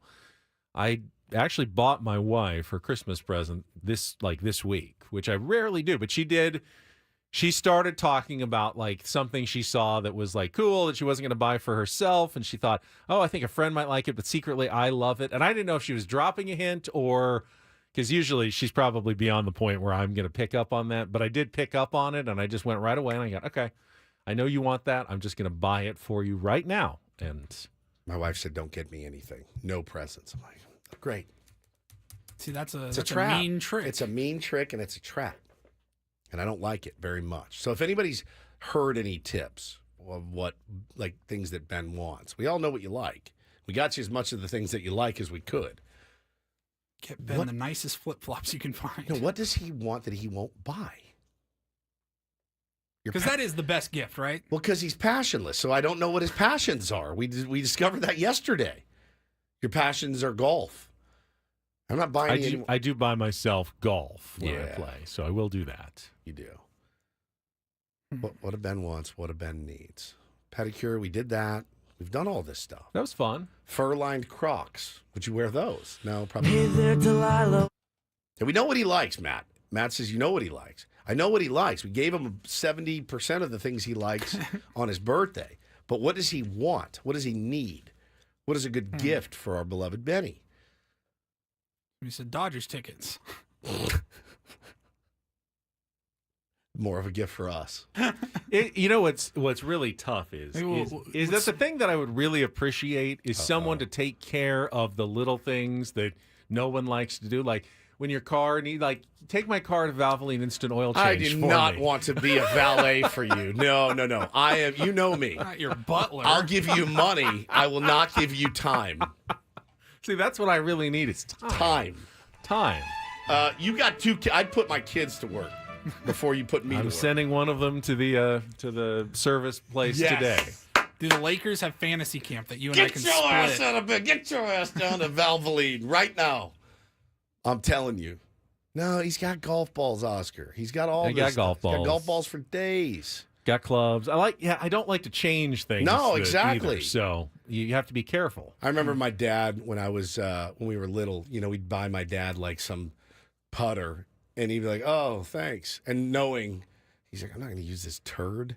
He's got his putter that he likes. It's funny because when we were dating, Shelly bought me a putter, and I was going, "Oh, this is." Yeah, it's turd. I don't want I'm not this. going to use this. It's like, oh no. And now I feel like I have to, because when your girlfriend gets you something, you have to use it.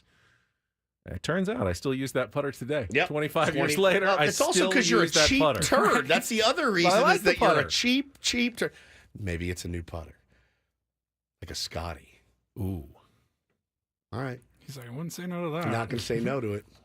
Not going to say no Not to that. going to say no to that. All right, Well. Foster, if you're listening, get What do on you it. want? I don't know. I got it all. So what do you get the guy that's got everything? I got it all. I really, I don't want for anything. Nothing. I want for nothing. Unless it's a Rolex.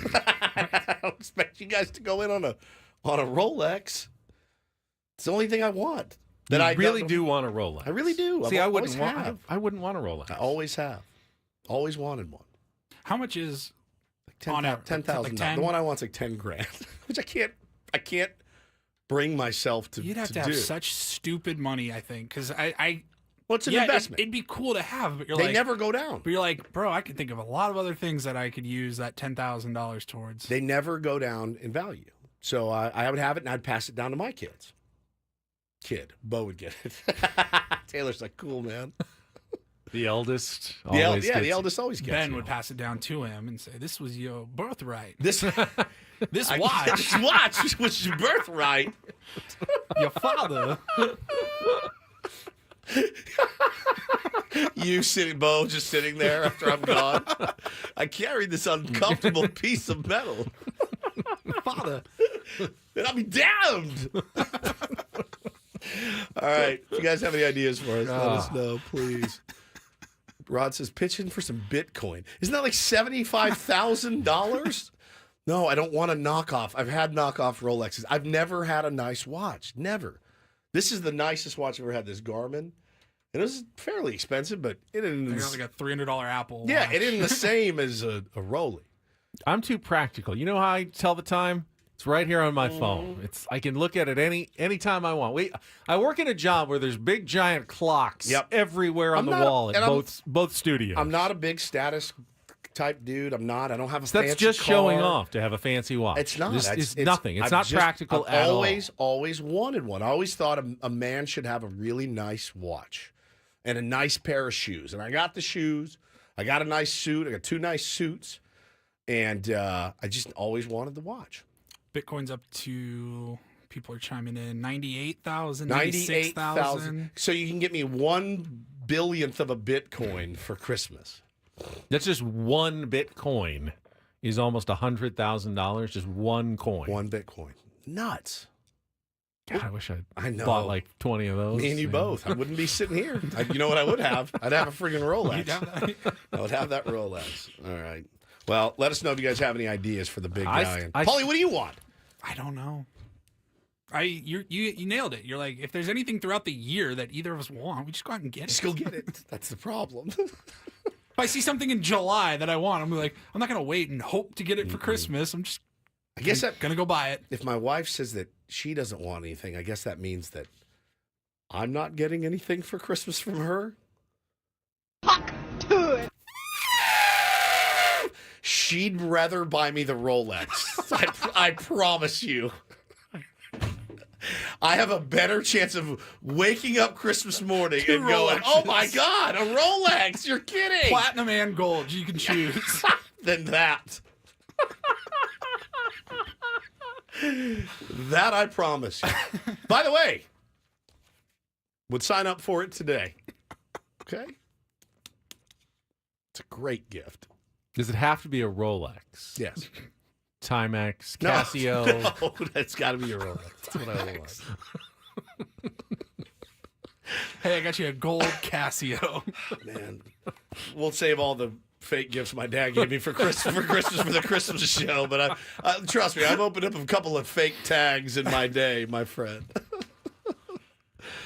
Dynamite drop, Paulie. Dynamite. Been sitting on it for about 10 minutes now, just waiting for a good opportunity.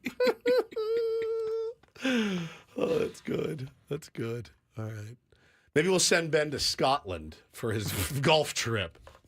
Wouldn't say no. Yeah, I've I know always you wanted to go to Scotland. Still need to go to Bandon Dunes. Yeah, there's a bunch. A lot of trips, but you will never give me a trip because that will take me away from the show for too long. No, but I'll go with you. Okay. Here's an idea, and I haven't worked it out yet. Is there anything that we, as a unit, the three of us, the threeness, yes, can we gift ourselves an experience? Like we all chip in. We say we're gonna I like like that kind of idea. like Philly. Like we said we're going to Philadelphia. I feel like next that's year. a gift for us. That could be all of our Christmas presents. Somebody said give you an experience. Like, falconry. I'll pay for you to do falconry today. Don't want to do falconry. Yeah, but I want you kind of to. scared of birds. I'm kind of scared of birds. So am I. I'm terrified.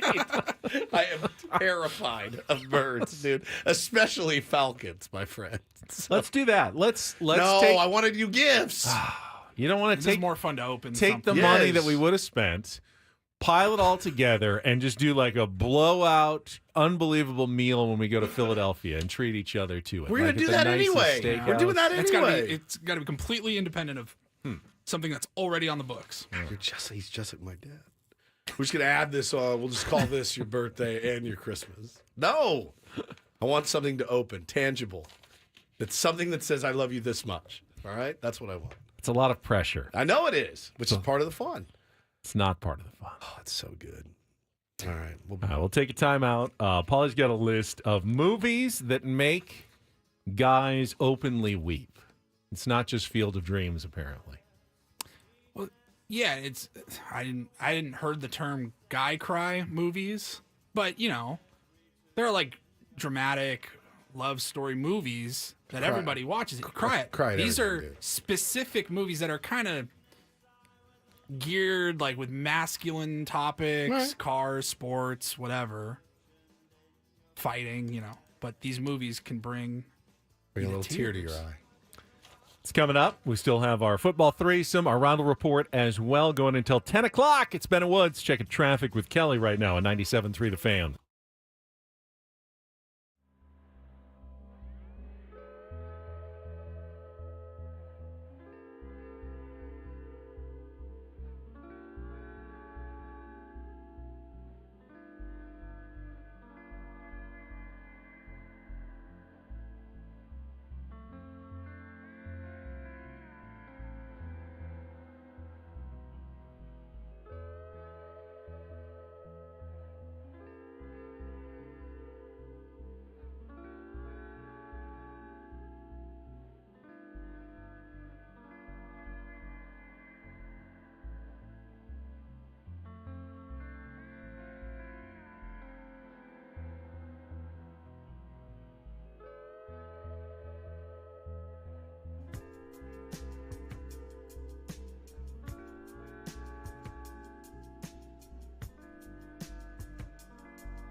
Hamul Casino. Fun above all else.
Hamul Casino.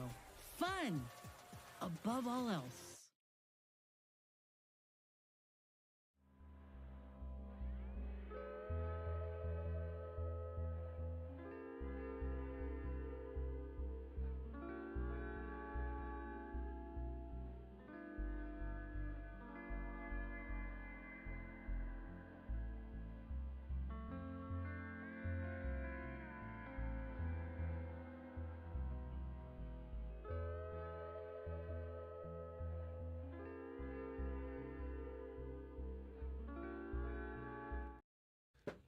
We'll get to the Guy Cry movies coming up here in just a couple of minutes. Quickly, just some other baseball notes here as we get to the bottom of the hour. There was a trade yesterday. The Chicago Cubs acquired reliever Eli Morgan from the Cleveland Guardians in exchange for a minor league outfield prospect.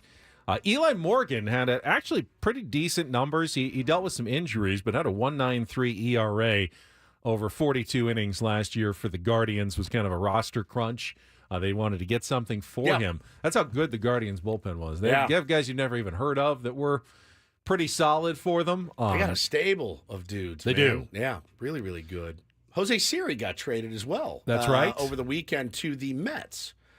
exciting player, has a lot of raw talent, but needs to focus in on the zone a little bit more. I think strikes out a little bit too much, but he's got some pop, he's got some ability. One of those guys, like he's kind of untapped. You know what I mean? Just a ton of talent. If somebody can harness it, he could be a really, really great player. Couple of deadlines this week. The one that just passed was the deadline for players to either accept or reject qualifying offers. Mentioned it. The only player who accepted the qualifying offer was Nick Martinez with the Cincinnati Reds. Everybody else opted for free agency, which is not uncommon. Even though $21 million sounds like a lot of money, and it is for 1 year, most guys who are in that position would like to test the free agent market and get multiple-year deals. So Nick Martinez was the only one who did accept that qualifying offer. And he's only the 14th player ever to accept a qualifying offer. Out of like 144, I think, something like yeah, that. So about 1 in 10. Yeah. Do you feel when you do that? Are you like, oh no, I'm the only one? Like isn't Boris his guy too? Didn't he hire Scott Boris? I think he did. Yeah. Remember, he was the opposite. He signed really early last year, and now he takes the qualifying offer this year. He's like the problem child client, apparently. He's just like, dude, this is what I want to do. This is what I want to do. I just get it knocked out. And, you don't even need an agent to accept a qualifying That's offer. The thing. What are you paying 10% for if you're just going to accept every offer they give you? The other deadline, so the non-tender deadline is tomorrow. Padres don't have a ton of non-tender candidates. Luis Patino, who had the Tommy John surgery, is coming off of that. If you tender him a contract, then you have to pay him in arbitration for next year. So there could be some guys that they decide not to tender around the league who you don't want to offer arbitration to, and we'll know all that by tomorrow. Is he really the only name for the Padres? Probably. Yeah. That you wouldn't offer. I mean, you're not Adrian Morejon, you're going to want back. I mean, most of these guys, fairly arbitration, while it's a pay raise, it's still way better than paying a free agent. It's going to be more expensive to go out and try to buy someone on the free agent market than it is to agree to someone, that's arbitration eligible. So for the most part, you want to keep those guys in the fold. But there are a few that just, hey, there's no reason to pay this guy. We don't see a future for him on the team. So we'll see what that happens. And then the other deadline coming up this week is what's the other deadline? Maybe it was just the non-tender one. I was looking through all of those. So we'll see those decisions coming up this week. You're not very tender. No. Oh, we had the Rule 5 one where they protected those earlier. Yeah, we did that too. We did that one already yesterday. So those are some of the and then now you'll see some of the. So one of the reasons why there was like a couple of trades this week is because of that deadline. Teams might need an extra spot on their 40-man roster, so they pick up a minor leaguer who's not on the 40-man. They trade someone away from the 40-man, helps them with the kind of the roster juggling this week. And then it might be quiet again until the winter meetings. I mean, you'll hear rumors. Obviously, big-time free agents like Juan Soto will continue to meet with teams. We heard that, Blake Snell has met with the Dodgers already.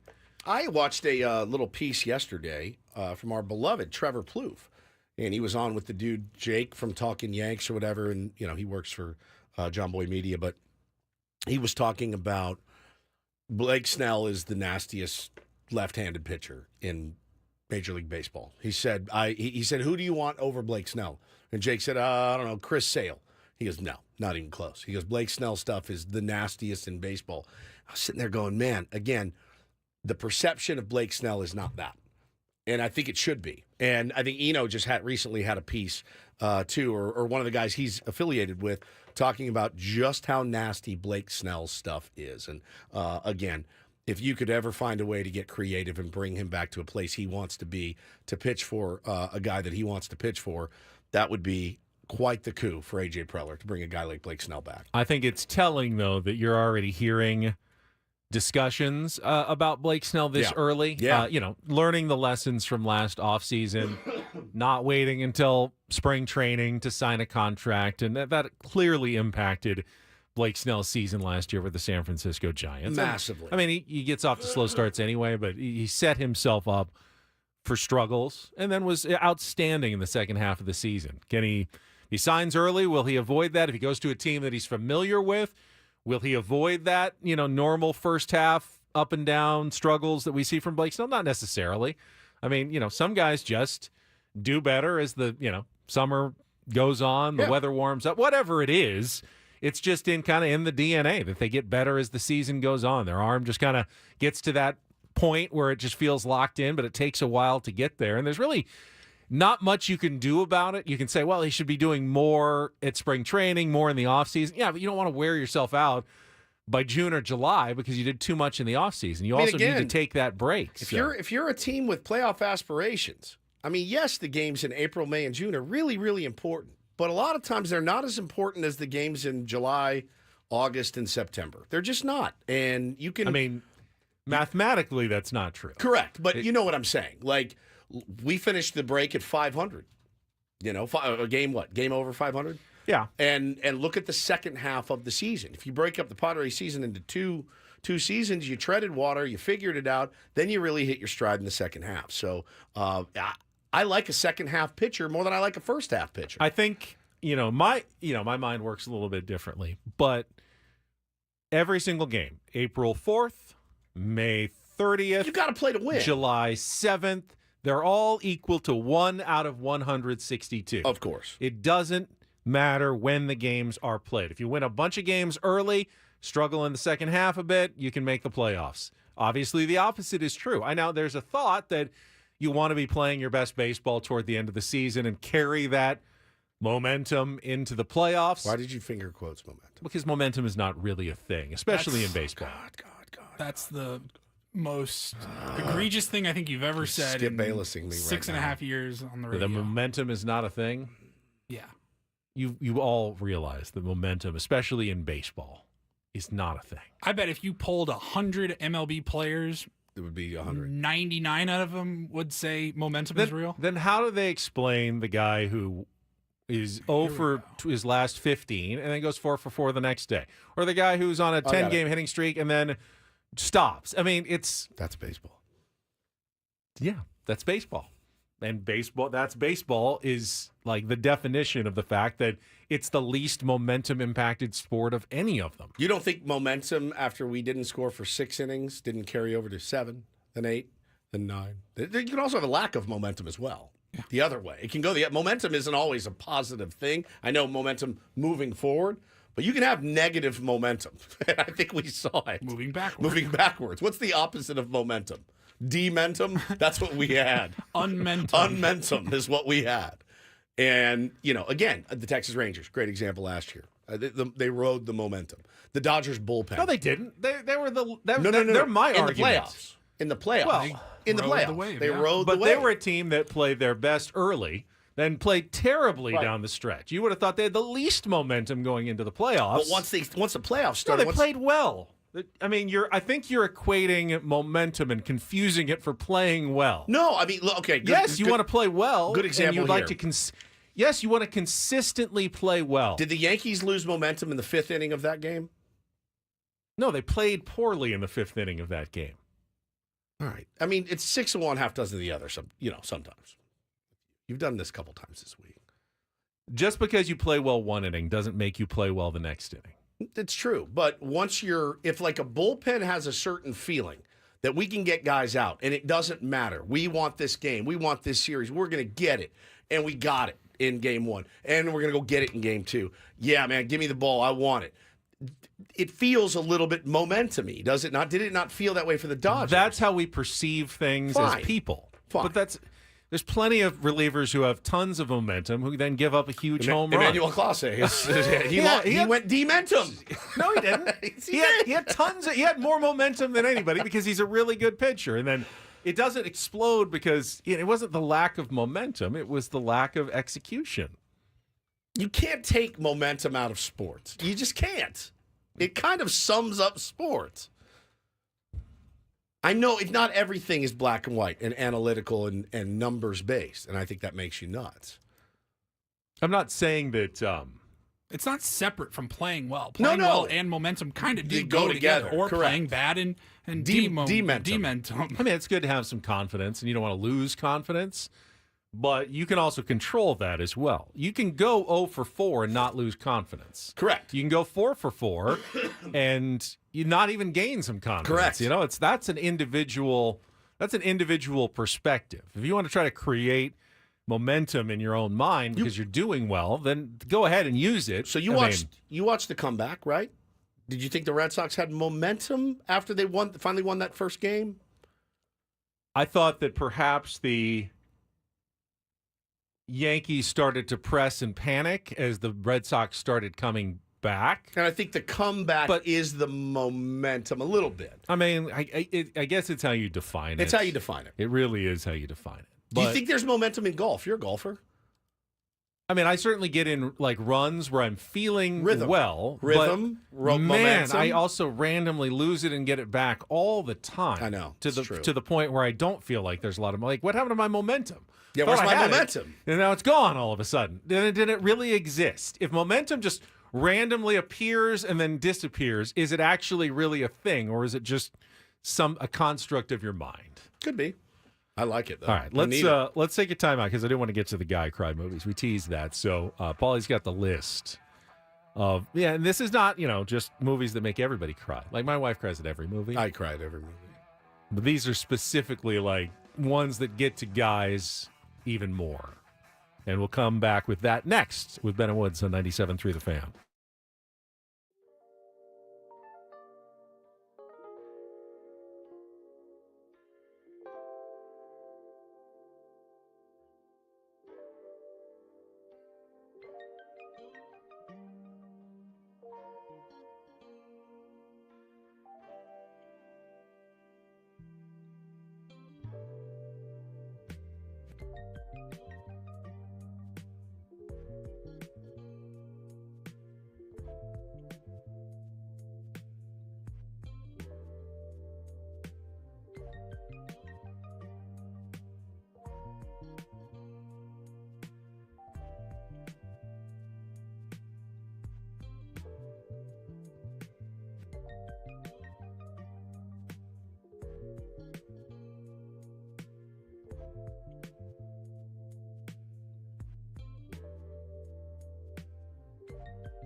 Certainly not immune to getting a little emotional at a movie, but I'm not an open weeper, let's just say, for the most part.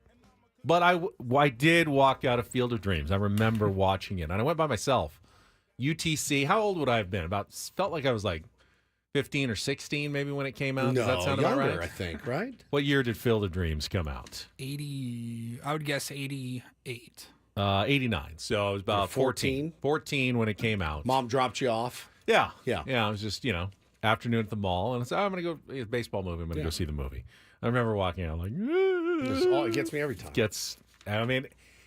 I think it was It's his dad, man. It was the fact that, I hadn't, heard anything about it. This was before social media. And I didn't see it coming. I did not see it coming. Neither did I. They Ease his pain. It was his dad. They did a good job in kind of misdirecting you until the end.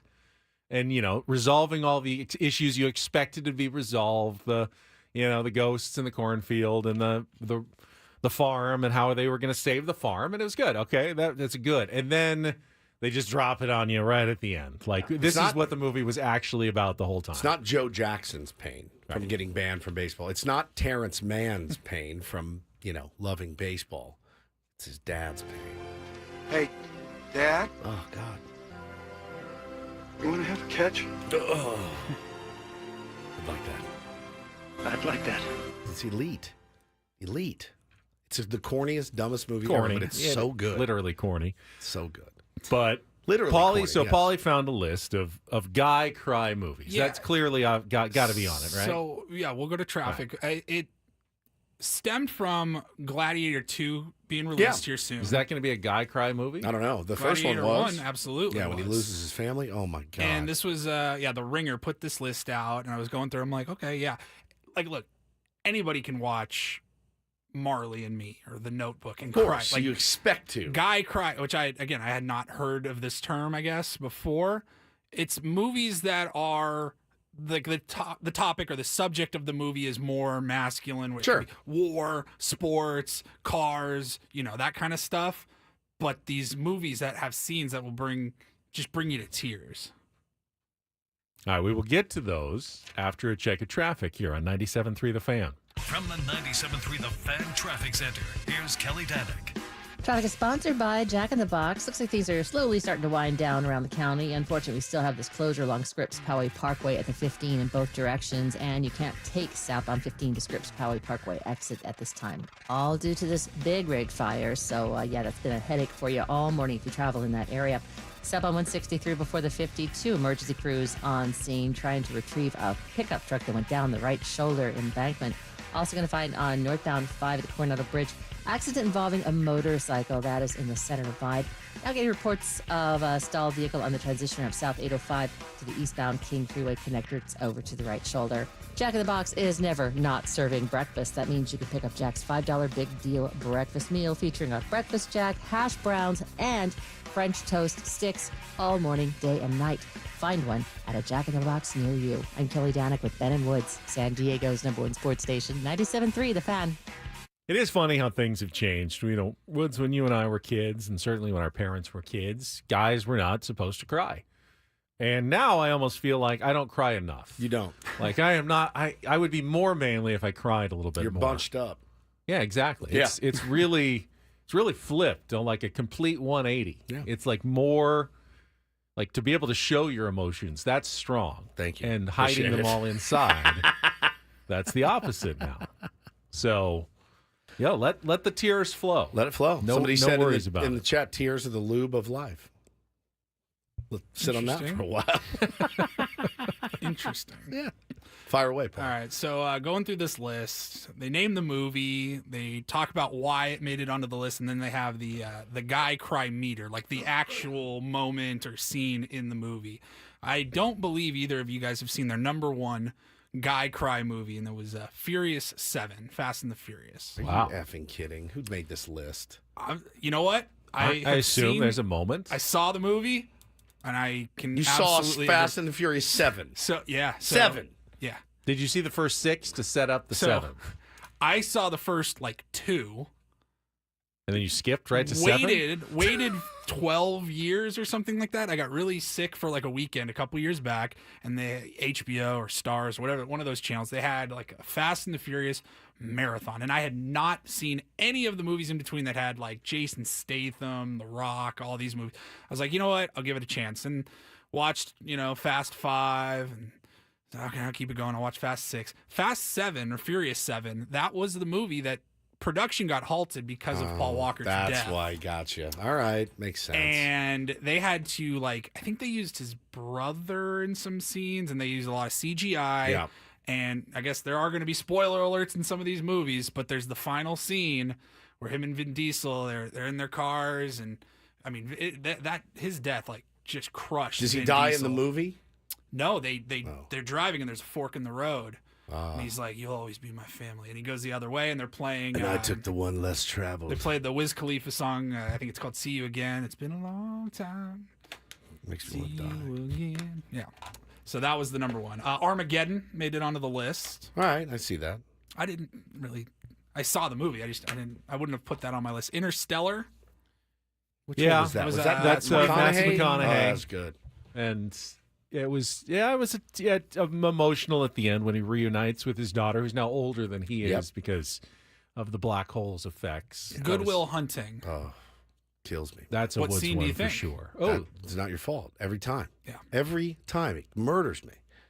Yeah, that was absolutely the scene from Goodwill I Hunting. got to go see About a Girl. It's badass. It's one of my favorite movies. Click from Adam Sandler. Ooh, Click's a good movie. I haven't seen that one. It's the remote. It's the dad that's getting too caught up into work, and he's missing out on all this stuff with his I family. remember Yeah, weeping at this movie. Click is really good. When he fast forwards through his life. Because it's a dad. Yeah. Right. What's a dad? Right. Family Man, is that on there? Family Man did not Make the list. It's the same thing. Click's a really good movie. Number 6 was Braveheart. Number 7, one of my favorite movies. I don't think it's ever made me cry. Shawshank Redemption. Now, what would be the moment? Oh, when he gets out. No, that's a happy moment. Well, the author of this story said the guy cry meter. I spell out Brooks was here with all the discarded tissues that I used during the movie. Didn't bother me. I kind of saw that coming. Yeah. Great movie. When the kid gets shot. Ooh, that's pretty Tommy? sad. Yeah. Yeah, that was sad. That was sad. The Green Mile. Yeah. Yeah, okay. Yeah, that one a kind of good gets one. you when he's tired, so boss. old and then you find tired. No, I think it's the old Tom Yeah. Hanks in the retirement home Yeah. and knowing that all of those people have died Yep. and he's still By himself. going, he's going to be alone again, and the Yep. new friends that he make, they'll be gone, and he's still by himself going on. That's what gets me in the Green Mile. That movie kicked ass. Now, I know Woods never saw this movie in 1999. I'm curious now that you have children if you've seen The Iron Giant. No, never heard of it. That made the list. It's a cartoon movie. I think it was Disney. Cartoon movie. This alien robot creature lands, befriends little boy, Yeah, I saw E.T. sacrifices himself for the boy. It's very sad. Sacrifices himself in front of the boy. Terminator 2 Judgment Day. It's What? number 11 on the list. With Robert Patrick? And the Guns N' Roses theme song? I don't think so. No. Boys in the Hood. Field Yeah. of Dreams. Yeah. No. Saving Private Ryan. Oh, yeah. E.T. Yeah. Oh, this one. Got me when I was little. I Am Legend, Will Smith, 2007. Only saw it once. I don't remember. It was in my dark period. It's the whole movie's pretty tough. I mean, it's a guy by himself basically. Yeah. There's the zombies, but I mean, he's like one of the last living people on the planet, and he has his dog. Oh, his dog dies. And the dog dies. Yeah. That gets everybody. Yeah, every time. And then wrapping up the top 20, Logan. Did not see that one. Warrior from 2011. No. Never heard of it. The Iron Claw. That one came out last year. Oh, you saw that was the wrestling I movie. didn't like it that much. And then the inspiration for the list actually came in at number 20 was Gladiator. Yeah, I can see it. Goose says Castaway when Wilson floats away. Gutted me the first time I Real saw did it? Yeah. I don't know. I I think don't know that I actually cried. It's I very think emotional. Tom Hanks overdoes it a little bit. What? I'm Really? not as huge of a Tom Hanks fan as everybody else.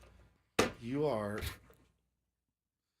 No crying in baseball. That's Wilson. that's I mean, overdone. Wilson. That's the same thing. It's Bro, the the guy same was on scene. an island by himself. With all he had was his volleyball. I get it. I understand the concept of it. What are you doing today with this whole? Yeah, what is going contrarian on with thing? you? I'm not as big a Tom Hanks I'm why fan. LeBron got off social media. Apparently, You are something else. Momentum's not a real thing. Adam's right. It is when he gets home and realizes that his lady has moved on. That's tough. That's a tough one. that's more than the volleyball. To When me. he looks Yeah. in and sees her hugging that dude, Mr. Big from Sex and the City, Yeah. and he's like, did I really just rot on James an island? Spaulding? Yeah, yeah. My doctor's name is James Spaulding. That is gut-wrenching. And it's like, you trollop. How dare you? I just rotted on an island. I've lost 75 pounds. She I have thought a he was beard. dead. Still. She moved on. She had Apparently. Feels You're real a good, I monster. guess. Man. to. You got a Ronald report and more coming up next year on the Fan.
still mad. No, I'm looking at Tom Hanks. He's in a lot of really great movies. Yeah, obviously. it's Tom Hanks.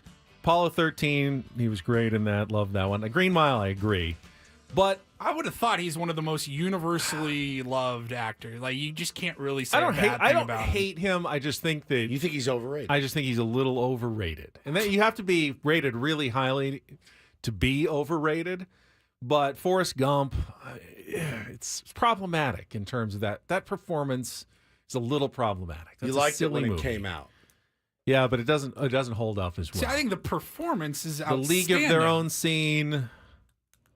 You can talk about if the idea of Forrest Gump was a corny movie or whatever, but the All right. performance Like, I love was great. Catch Me If You Can, but I think Leo's way better than Who's your favorite Tom Hanks. Who's my favorite actor? Yeah, if it's not Tom, because I love Clooney a lot. We always want to be somebody we're not. Yeah. That's why you don't like Tom Hanks, because guess what? You are Tom Hanks. That's why you're not attracted. Interesting. He does not attract you. Interesting. George Clooney is who you like, because guess what? You're not George Clooney. Yeah. Right. Want to be Danny Ocean. Yeah. Oh, my God. Has there ever been anybody cooler? No. Whiskey and a whiskey. It's the coolest dude around. Yeah. I always like Mickey Rourke, because he was like really, I don't know what happened to him lately. He's not as handsome as he was, but he was always like the bad boy that I wanted to be, that never really was. George Clooney's not a bad boy necessarily, though. Like Robert Downey Jr., bad boy. Was a bad boy. He's good, but He's it's great. not someone I want to be. Robert Downey Jr., but he's good. Zach says Ben's favorite. Ben's favorite actor is Humphrey Bogart. I love Orson Welles. I mean, now that's an actor. You've told us, like, Hannah, she thinks she doesn't like Denzel Washington. Correct. Thinks he's overrated. Correct. Overrated? Yes. She's like, I think Ben might be more egregious. They're both pretty. I mean- they really deserve each other. Those two, I'll tell you. Neither of them listen to me, and they both deserve each other with their bad takes. Denzel, she doesn't like. My wife married somebody that does not like. I have no problem with Denzel. He's fantastic. Yeah. As is Tom Hanks. If a Tom Hanks movie comes out, the chances are I'll see it. Oh, absolutely. I would never stay away from a Tom Hanks. He's not going to ruin it. Why? If you think he's overrated, what are you giving your money for? Did you see Mr. I didn't see the Mr. Rogers one. I'm just saying, everyone rates him as a 10 in actors. He's I a rate him 10. more as like an 8. Oh my God. Like an 8. A good 8. A solid 8. Who's a 10 then? Who makes a 10? George Clooney. George Clooney. Oh, you like a good Matt Damon film. I do like, Matt Damon is outstanding. Also another guy that you're not. But he's outstanding. So is Tom Hanks. I'll say, like, Matt Damon and Leonardo DiCaprio, I'll probably watch any movie. If they sign on for it, Yeah. I'm probably going to watch it. I mean, the ones who are the actors, like the Daniel Day-Lewises and stuff. Yeah. I am sure they're very, very good. Just the movies they make are like, do I have to sit through this again? There will be blood. There's some of Daniel Day-Lewis's are a bit excruciating. Exactly. I tried to watch Lincoln, I don't know, 50 times, and if I ever need to fall asleep, I just put on Lincoln. It's the worst movie I've ever seen in my life. Ever. Terrible movie. So yeah, you don't like the thespians, and you don't like the big beloved stars. You like a little bit of more of the handsome leading man. I guess so. Yeah, which makes sense. That makes sense. You had a little Clooney in Tom you Hanks when you were wasn't a young. bad-looking guy. No, but Ben had a little Clooney in him when he was young. I've seen those pictures of you when you were young, your headshots. You had a little Clooney in you. A little bit. Yeah, I can see it. Never cool, though. No, never had no. whiskey and a whiskey. And a whiskey. Never. We have no idea what that means No, still. I have no idea what it means. Yeah. Why do you want 2 glasses of whiskey? Seems like the this coolest much thing. and this much? I want a big one and I want And a little one. No one orders that. I'm going to get one. I'm going to chase it with the other one. Yet he made it very cool sounding. So cool, dude. So cool. All right, Paulie, take it away, buddy. And get things started here with our today's edition of the Reindl Report. Now tuned into the greatest.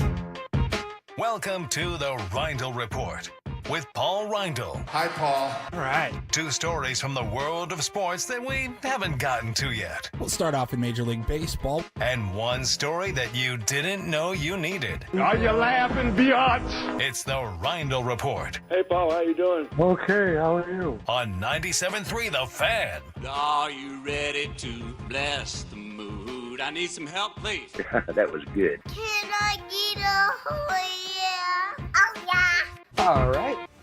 James says, That was so good. remember when Jerry Seinfeld called into that radio station the other day when the producer said he didn't think Seinfeld was that great? Well, Tom Hanks has the chance to do the funniest thing ever right now. That would be the 833 288-0973. Yeah. 0973, Tom. Oh, that would be incredible. I'd even settle for Chet Hanks to call in and defend his dad's honor. Lay a little Yo, Josh, what reggae up, on man? us. Chet Hanks. This is from your boy Doug. Doug.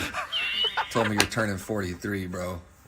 And I just wanted to say, big up your bomba class, Ross. 43 years around the world.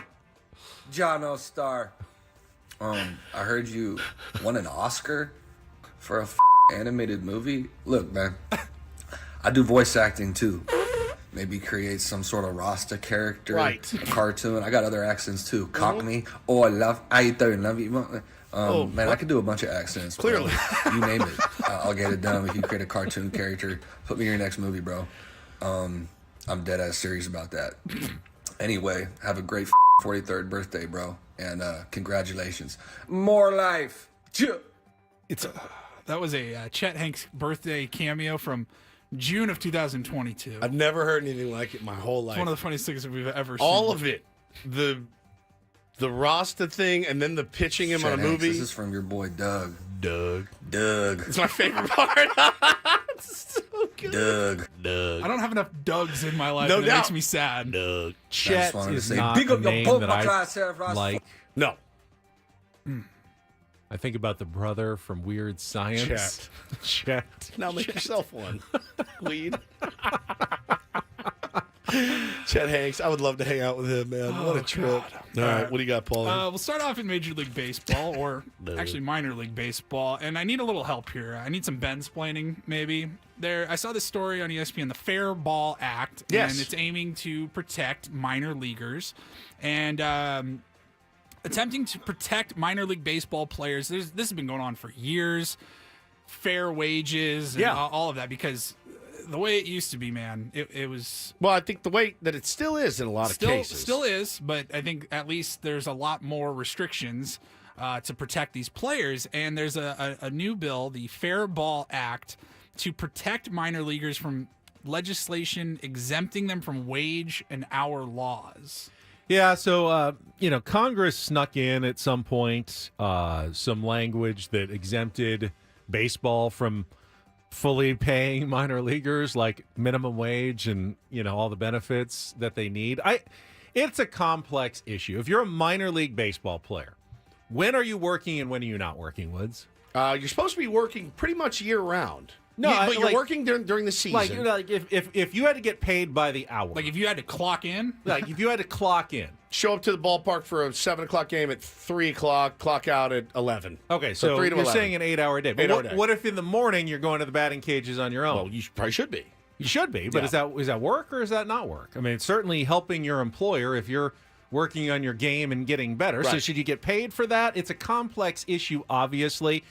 I don't know how huge the effect is. Now, remember, minor leaguers unionized and did get a bunch of concessions and increased pay. I mean, they're obviously not breaking the bank, but they got significant raises and, more things covered now. So I'm not sure that this is totally going to change anything, even if it gets passed, that they're not going to all of a sudden get a ton more money, but it would just erase some of those exemptions that baseball had written in by Congress about not having to pay major leaguers full, minimum wage.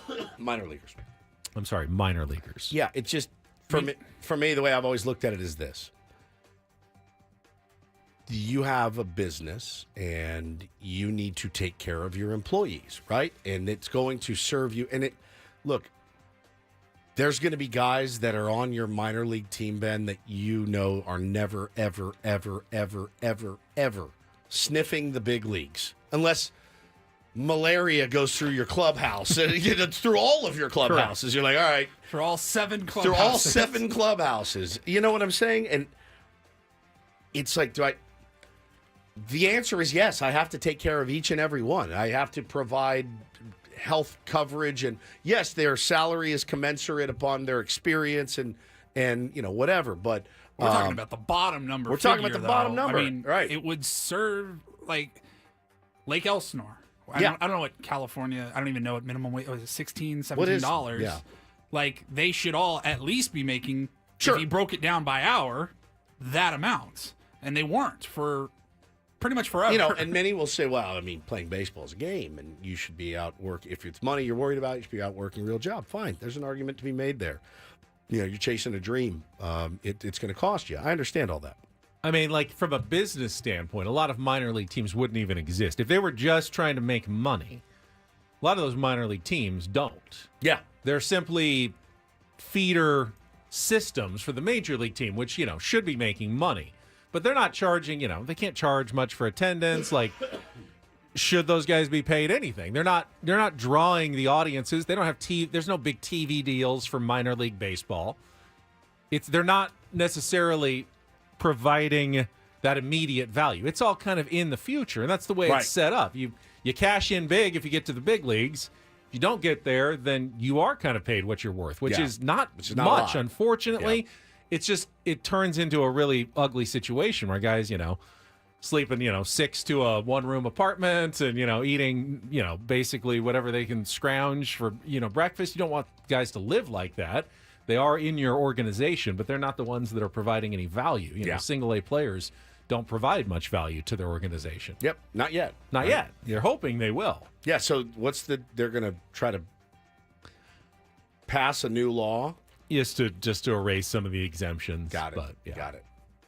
All right, we'll move on. Sports media. Now, when I first saw this story, I kind of just glossed over it and moved on. And then I saw a second headline about it, and I started thinking about it, and I go, this bums me out. ESPN is saying farewell to their show Around the Horn in 2025. It'll be the final year of the show, and it's been running for 23 years. Yep. And while the cast of characters is mostly remain the same, they interchange, people here or there.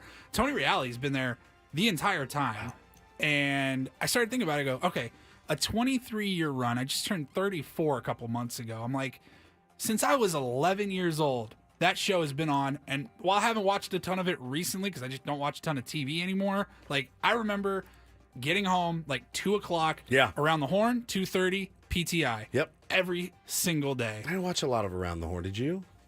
Not a ton, but, it's on. When I have ESPN just kind of in the background during the day, see what the hot takes are. I don't know exactly why it's coming to an end. I feel like once I was you've curious. made it, Like, don't once they you've still made need it to over fill, 20 years, don't they still need to fill that time? Has Tony Reality just got so expensive that they've decided they can fill that time slot with something cheaper at this point? Yeah, it's been there in 5 p.m. Eastern time for ESPN. I mean, I for will 20 admit, plus does anyone years. really set their alarm to make sure that they watch? Well, do you set your alarm for Around the anything Horn? on television anymore besides like a live sporting Some event? people may. I mean, it may be part of their I hope day. you set your alarm for 6 a.m. for Ben and Woods. Yeah. Well, they're moving over Inside the NBA to ESPN. I thought that was the media story you were going to cover. We talked about that already earlier did. this week when you were not here. I believe, wasn't here. which is a big story. The Stephen A. Smith not being a part of So that. the ESPN pre and post game show, what, NBA Countdown? Yeah. Is that what they call it? It's never done that well, at least compared to Inside the NBA. So, but it's not going away completely because the Inside the NBA guys aren't going to be there for every ESPN game all the time. So they're going to have both of them, and they're not crossing over. They just said Stephen A. is not crossing over to the other one. They're just going to be totally separate shows still. They're just going to both air on ESPN. Interesting. Chat's correcting me. They're right. Max Kellerman actually started as the host of that show. That's right. And then he was Tony Reality he was took the over. first host. Tony Kornheiser. Yeah, PTI is that's the flagship Yep. when it comes to daily sports debate talk shows. I think they have done it the best, the longest, the most consistently. 30 minutes. They get everything covered. Yeah, Quick and the concise. idea of having that rundown on the side and everything. It's good bit. a well conceived sports debate show. I'll sign up for a 30-minute show Yeah, I know you would. right now. With commercial breaks. With commercial breaks. Like 16 minutes. It's actually hard. 4 minutes of content? It's actually Give me a harder. break. It's harder than you think to actually make that good when it's that fast. Be all right. We would figure it We'll out. figure it out. Yeah, I wouldn't have a problem. All right, we'll be on for 6 to 6:30 tomorrow. Just rip through the stories of the day. That's it for us. And then we'll replay it on 97.3 The Fan 2 later in the day. Correct.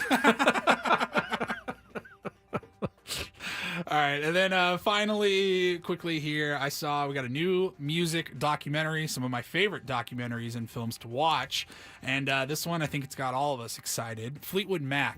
It's getting a documentary done on them, and we don't have a release date yet, but it's going to be, it was announced through Apple, so they're going to handle that. And Frank Marshall is directing it. Frank Marshall recently he did the Bee Gees in 2020. Great doc. And he did the Beach Boys documentary in 2024 this year on Disney Plus. That one left me a little unsatisfied. I wanted more. Is everyone other than Christine McVie still alive from Fleetwood Mac? Yes. I believe John. I thought is John? Who's John? John was the bass player. What the hell was his name? There's Mick Fleetwood. Yeah, he's the Stevie drummer. Nicks. Yep. Christine McVie. John McVie. Oh, I believe he's dead as well. It says here, according to Apple, the documentary will feature never before seen footage, new interviews, archival interviews of Christine. John McVie is not dead. He's still, I didn't think he's very John much. McVie. He's very much alive. I would expect him to pass away by this afternoon, though, since I mentioned it. So that will be ridiculous. Just like you did with Gary Coleman. Correct. Who'd you do it to recently? Oh, Who did Ben murder? Yeah, I did do that, didn't I? We did this like last Oh. week. Who did you murder? Oh, and Lindsey Buckingham is still alive. Yeah, Lindsey Buckingham's still alive. Can't Who did you remember kill last week? Can't remember. I can't either. I'm losing my mind. Yeah, that's going to be the dog. Herb Street's dog. Yeah. Yeah. Bad. That Yeah. killed it. So I'm looking at their Wikipedia here. Their years active, 1967 to 1995, and then this is 1997 to 2022. But when did they were they really active in the 2000s as a band? They toured a little bit. Yeah, I mean, but they had an interesting Peter Green. there was a lot of Peter Green's Fleetwood Mac was the first one. It's not what we know. It's amazing that they stayed together all given the incestuous Right. relationshiping inside that band. Yeah, Peter Green's Fleetwood Mac is how it started, and then once they got Lindsey and Stevie is when the band took off, and they were a package deal, and they just went through the roof. When you hear how gnarly they were in the 70s, you can't even wrap your head around the debauchery of that band. I would imagine there's plenty of documentaries about Fleetwood Mac, but that they weren't a part of. It's just my guess. It's being labeled as the first fully authorized documentary. So the band is they're all in on this. They're going to be a part of it. And it says it'll be the first time the band will share their extraordinary story in their own words. The 97, when the dance came out, when they reunited, that was one of the coolest things I have ever seen in my life. Favorite Fleetwood Mac song, quickly. Silver Springs. The Chain. Oh, I was going to say The Chain. Yeah. I'll say Rumors then, just to be. That's not a song. That's an album. Or Dreams. Yeah. Dreams. Rumors. Rumors. Such a great band. Probably- When's that coming out? They don't know yet? No release date yet. That'd be great. Rumors got to be, top 3 albums such for me. a legendary front Every to back. single Secondhand song. news. All of it. It's fantastic. I can't wait. They're doing a Yacht Rock documentary as well. I will See watch that. I know you will. Football threesome is coming up next. Have a couple of head-scratching lines in a couple of the games this week. We'll do starting with tonight. Yeah, starting with tonight. We'll look ahead to tonight's game, matchup to watch, our picks for the week coming up in our football threesome next on Ben Woods after traffic here on 97.3 The Fan.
Hamul Casino.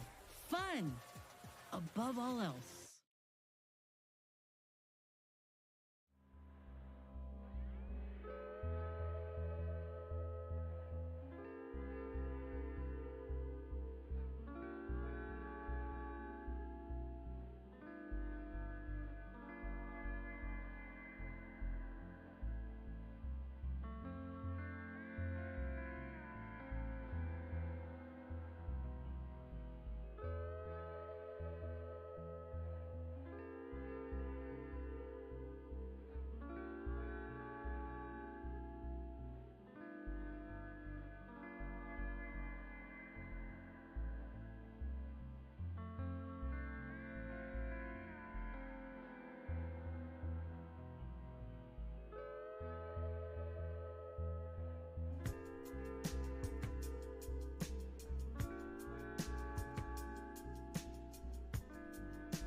I was just struck by the fact I was looking at this week, and I couldn't believe we are already at week 12 of the NFL season.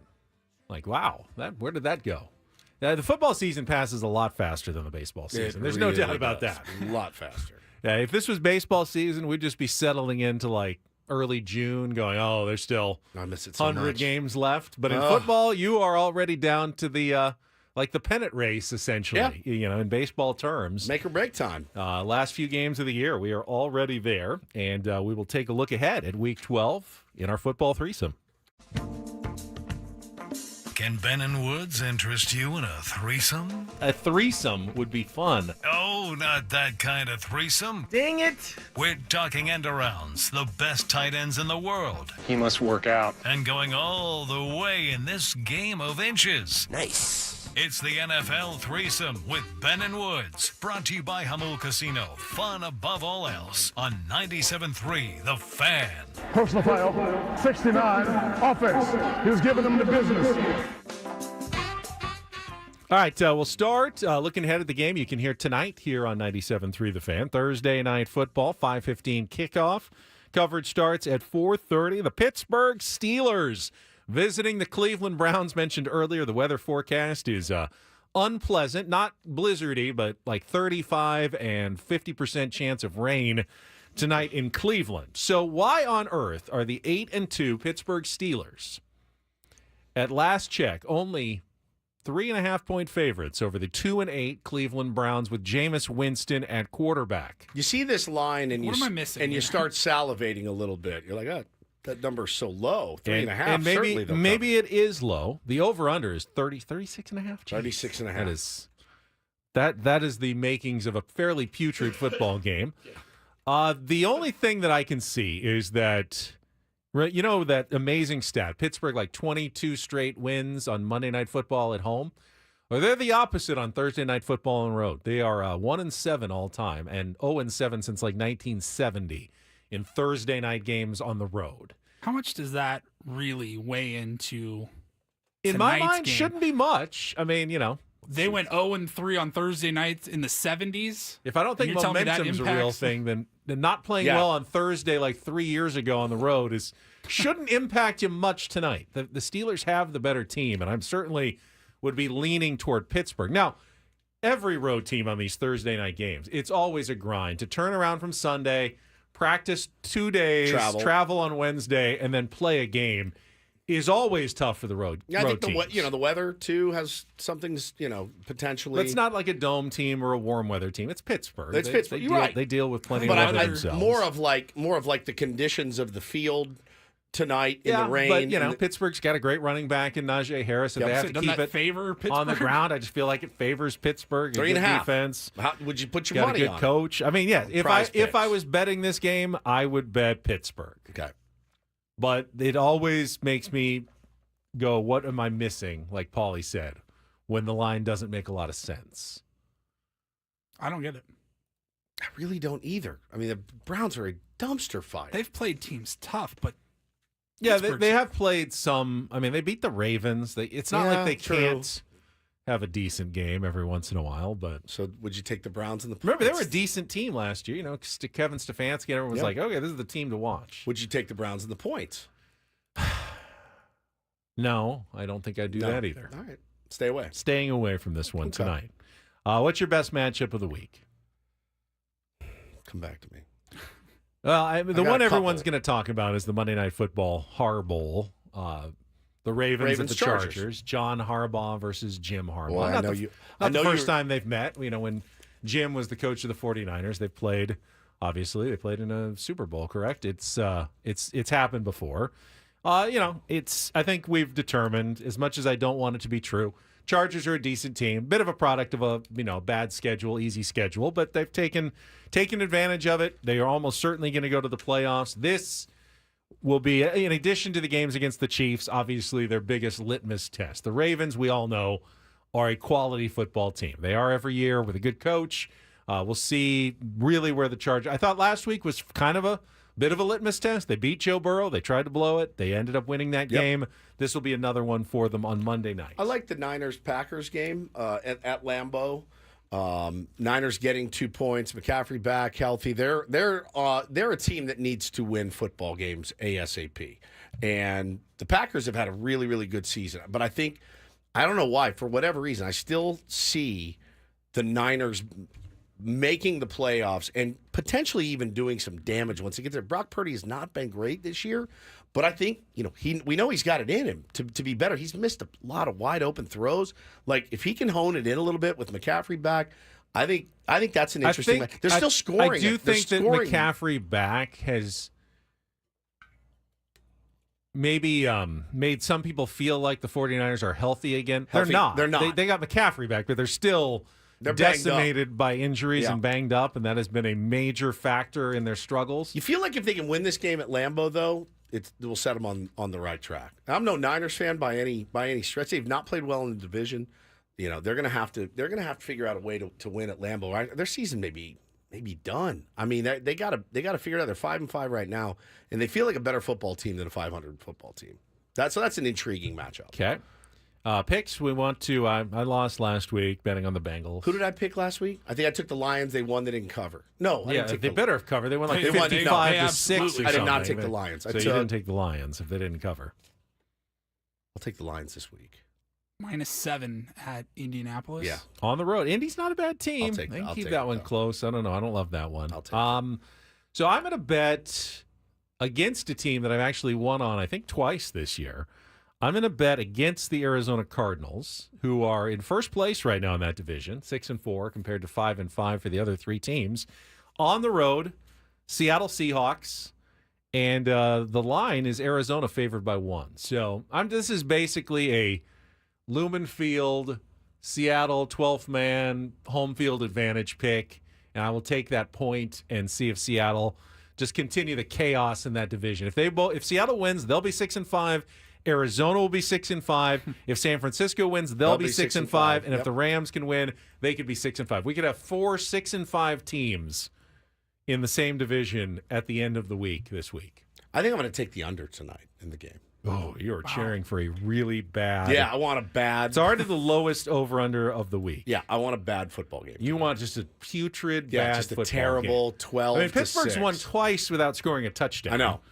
So The next lowest you could is, certainly see them just kicking 5 field goals and winning 15-7 or something like that. Next lowest total is Minnesota at Chicago on Sunday, 39.5, 3 gonna points take it. higher. I'm going to just locked it in. I think I would honestly probably it is the biggest spread of the week. 11. Kansas City -10.5 against the Panthers. I was thinking about taking the Panthers in that game. I was thinking about taking the Chiefs. I think we all saw that loss coming last weekend in Buffalo. I think they come out and beat the doors off. If they had won that game, I think I would have taken the Panthers. Like a little let down. Not that they would have won, but they were going to be like, take a breath, and it would end up being closer than you thought. Because they lost, I think it's a little wake-up call. I kind of lean toward you, Paulie. Like, there's a chance they just like, okay, lock it back in. We still control our own destiny. As long as we keep winning, Buffalo, they have the tiebreaker on us now. There's a little more urgency for the Chiefs, so I do see that argument, and that's why I didn't ultimately take Carolina. But that's a huge spread for a team that, honestly, even though they're 9-1, they're not that impressive, this year's Chiefs. I've seen more impressive Chiefs teams, and that's a huge spread. But because they lost last week, I wouldn't put it past them to have one of their better games and just go and wipe the floor with the Panthers. I'd probably take Philly -2.5 in LA on Sunday night I like as well. that too. All right, threesome is over, unfortunately. You hate when a threesome ends. I wouldn't know. A threesome would be fun. That's a golf drop, by the way. All right, we will come back. Final segment. We do have one last Baseball Writers of America award to give out today. Well, 2 of them. I shan't be tuning in. I think most of us are ready for awards season to be over, and it will be in about 7 hours. Turn off your social media feed, Padres fans, tonight. Ben Just don't Woods look. on San Diego's #1 sports station, 97.3 The Fan.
Final segment of Ben and Woods. Thank you for joining us here on a Thursday. I love these loose, laid-back shows. Somebody said, Ashlyn tweeted that she was listening to the Ben and Woods audio feed, or watching on YouTube, and Polly played the drop. A threesome would be fun, right when her manager walked by her desk. Oh. Sorry about that, Ashlyn. Thanks for listening. Does her watching. manager not think threesomes would be fun? I mean, I don't know. It's just a weird thing. Most bosses like to play golf. Just try to get people in trouble. To walk by your employee's office and you might hear something. Ganja, a.k.a. cannabis.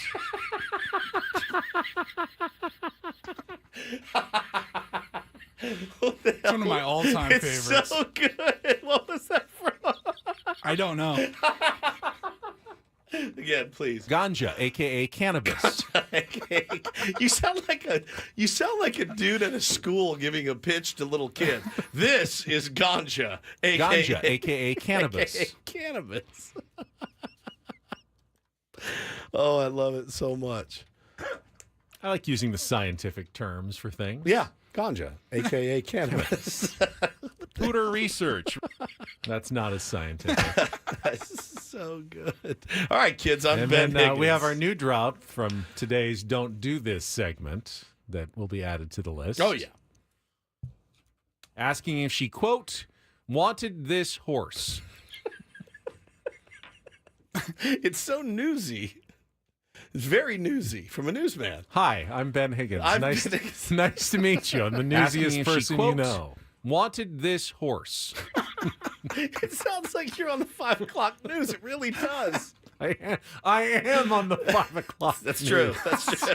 He's literally on. He literally is. Literally on the 5 o'clock news, and the 6 o'clock, and the 11 o'clock news. It's fantastic. Can I make an executive decision? I know Sure. your epic tease for this segment was What was it? MVP awards. As if there's any debate on who's going to win. We haven't talked about the Country Music Awards. Oh, yes. The CMAs were All right, last night. We can do that. First, this segment of Ben and Woods is brought to you by Go ahead.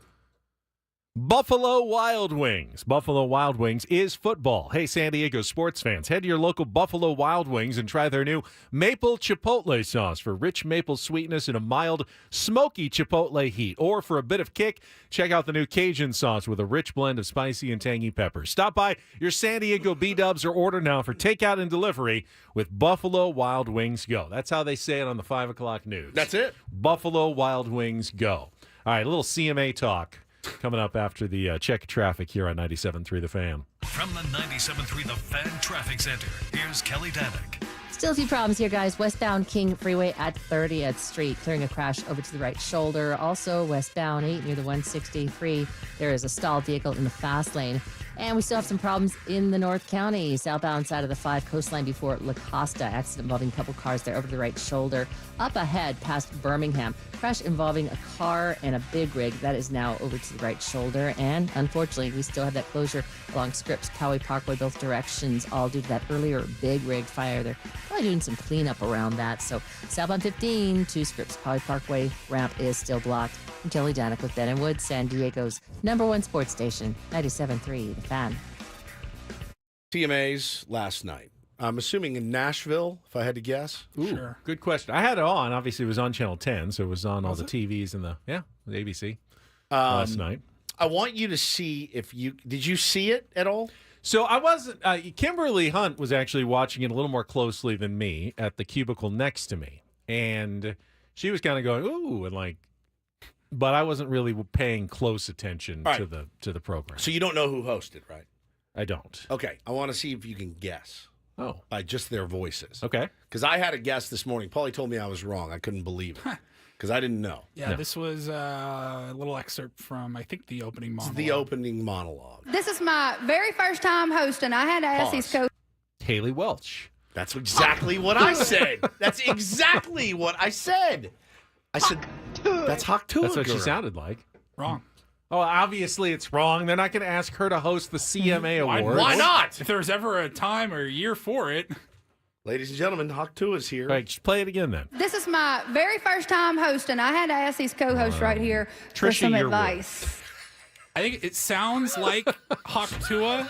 It sounds like a slightly older version. Reba McEntire. Shania Twain. Just every country woman. No, that's Lainey Wilson. Lainey Wilson. And then Well, I stepped in and I told Oh, Lainey my God. to do what I've done my whole career. What's that? When you're in a rut, shake that butt. Do you have a knife You so better that I can quit. stab myself And I with it? told Laney just to smile, That's Peyton have Manning. fun, and not listen to a single that word voice. Luke Bryan says. This is the year we discovered that cowboys cry too. But enough about Jerry Jones. Did you write these jokes? Brooks and Dunn are performing tonight. They first teamed up back in 1990. I remember that, Luke. I saw him that year. How about you, Laney? I was born in 1992. What? No, this is what I heard. Jelly, he has spent the entire year exercising and eating healthy and drinking less. That's the saddest thing I've ever heard. Who listened? gosh, Who's this the is sorry? Who's the record exec that heard Luke Bryan? Hey, I'm Luke Bryan. Sign me up. So that was Luke Bryan Yes. with Peyton Manning and Lainey Wilson. But who listened? He To sings. do what I've done my whole career. What's that? When you're in a rut, Shake that butt. shake that butt. He sounds like that when he sings. Who's the guy that said, "Hell yeah, I'm in Shake on that butt.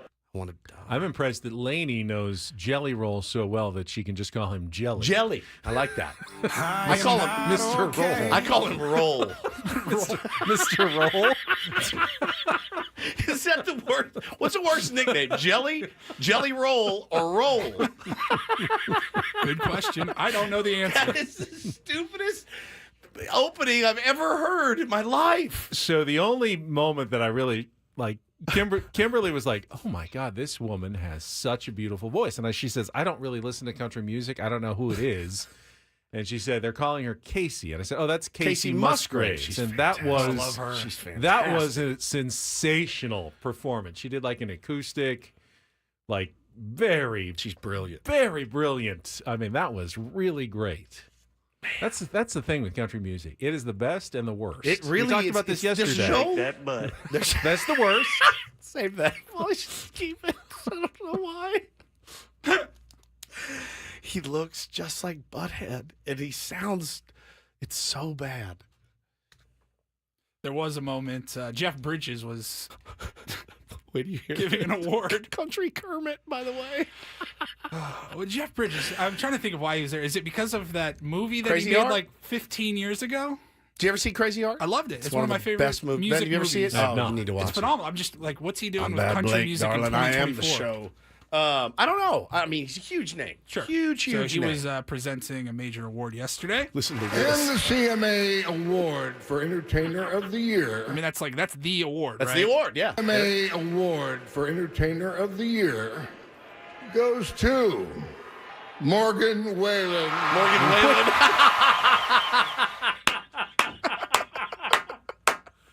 I've always wondered how big of a star do you need to be to know I am going up to present like a major award, like the Best Picture Oscar. Right. And not prep at all. Like if I'm going up there, even if I'm a huge star, I am looking and asking, okay, do I know all these names? Yeah. No matter who it is, Yeah. am I going to be able to pronounce these names? I want to think, because Jeff Bridges is such a badass, I want to think that he did it on purpose. Who was it that read the wrong Oscar, like the Best Picture winner a wrong couple of years? Yeah. picture. Who had the wrong? Who was the can't person It was who like a actually group did of it? people. I don't remember, but That was incredible. Morgan Whalen. it's so good. I like Morgan Whalen. I like to think that he did it on purpose. And the CMA Award for Entertainer of the Year goes to Morgan Whalen. Morgan Whalen. Well, Morgan Wallen is your CMA Entertainer. Do you have any? Congratulations today to the American League Most Valuable Player, Arson Judge. Arson Judge. Yeah. Man, that is so fantastic. Yeah, CMAs last night. I forgot they were on, but I knew Paulie would have some audio. Any performances of note other than Casey Musgraves? Did we miss anything? I did not see any of those. I could double check. I'd like to go back and watch the Casey Musgraves performance. Next year, I'm going to watch it in its entirety so that I can comment on it fully. Really? Yes. I need to. I hate it so much that I need to really dive into it. I did not see Post Malone. Was he on there? I think he was. I think he was. I don't think he won anything. Jelly Roll performed. Jelly Roll Mr. got Roll. shut out. There was a George Strait tribute. Oh, yes. Beyonce was nominated, but she didn't win either, did she? I don't believe so. I think Jelly Roll and Beyonce got shut out. Post Malone got shut out, I believe. I am not okay. All right, we get it, Jelly. Or Roll. You'll win next year. You'll be okay. You'll be Don't fine. JR? Roll. Just call him JR? JR. Roll. I found a Jelly Roll cutout here that I'd like to Did bring. you? Yeah. I brought it in and freaked Paulie out with it one morning. There's the one back there. And You hid it behind the door. You said, Paulie, look what I just found. And you brought it this like 6 foot tall cardboard cutout of Jelly Mr. Roll. We'll bring him in for the Christmas show. Oh, He'll yeah. be in there with us for sure. Put a Santa hat on him. The social meeting from Major League Baseball today is going to be obnoxious when Shohei Ohtani wins the National League MVP award. So, like you said, just shut it down. You may just want to stay off for a couple of hours. He's the right choice. It's fine. He's deserving. It's fine. Give it to him. We know he's going to get it. This really is like a couple of rough off seasons for Padres fans in a row. It really has just been not great. At least we live here, though. Nothing bad's happened yet this offseason. No, I mean, but we've lost. We lost. Well, yeah. Yeah, I mean, you lost 24. Starting then, 24 scoreless. And Dodgers win the World Series. And Oh, hello. Shohei's going to win the MVP, and we finished second in every other friggin' thing. So yeah, it's been great. All right, that's it for our fourth straight guestless show. I think we've got a guest tomorrow. Evan Drellick is supposed to join us from The Athletic. Maybe we'll get our surprise guest at some point as well. Annie and Elston are coming up next for Paul Reindl, Stephen Woods. I'm Ben Higgins. Have a great rest of your Thursday from all of us here at San Diego's #1 sports station, 97.3 The Fan. So long, everybody.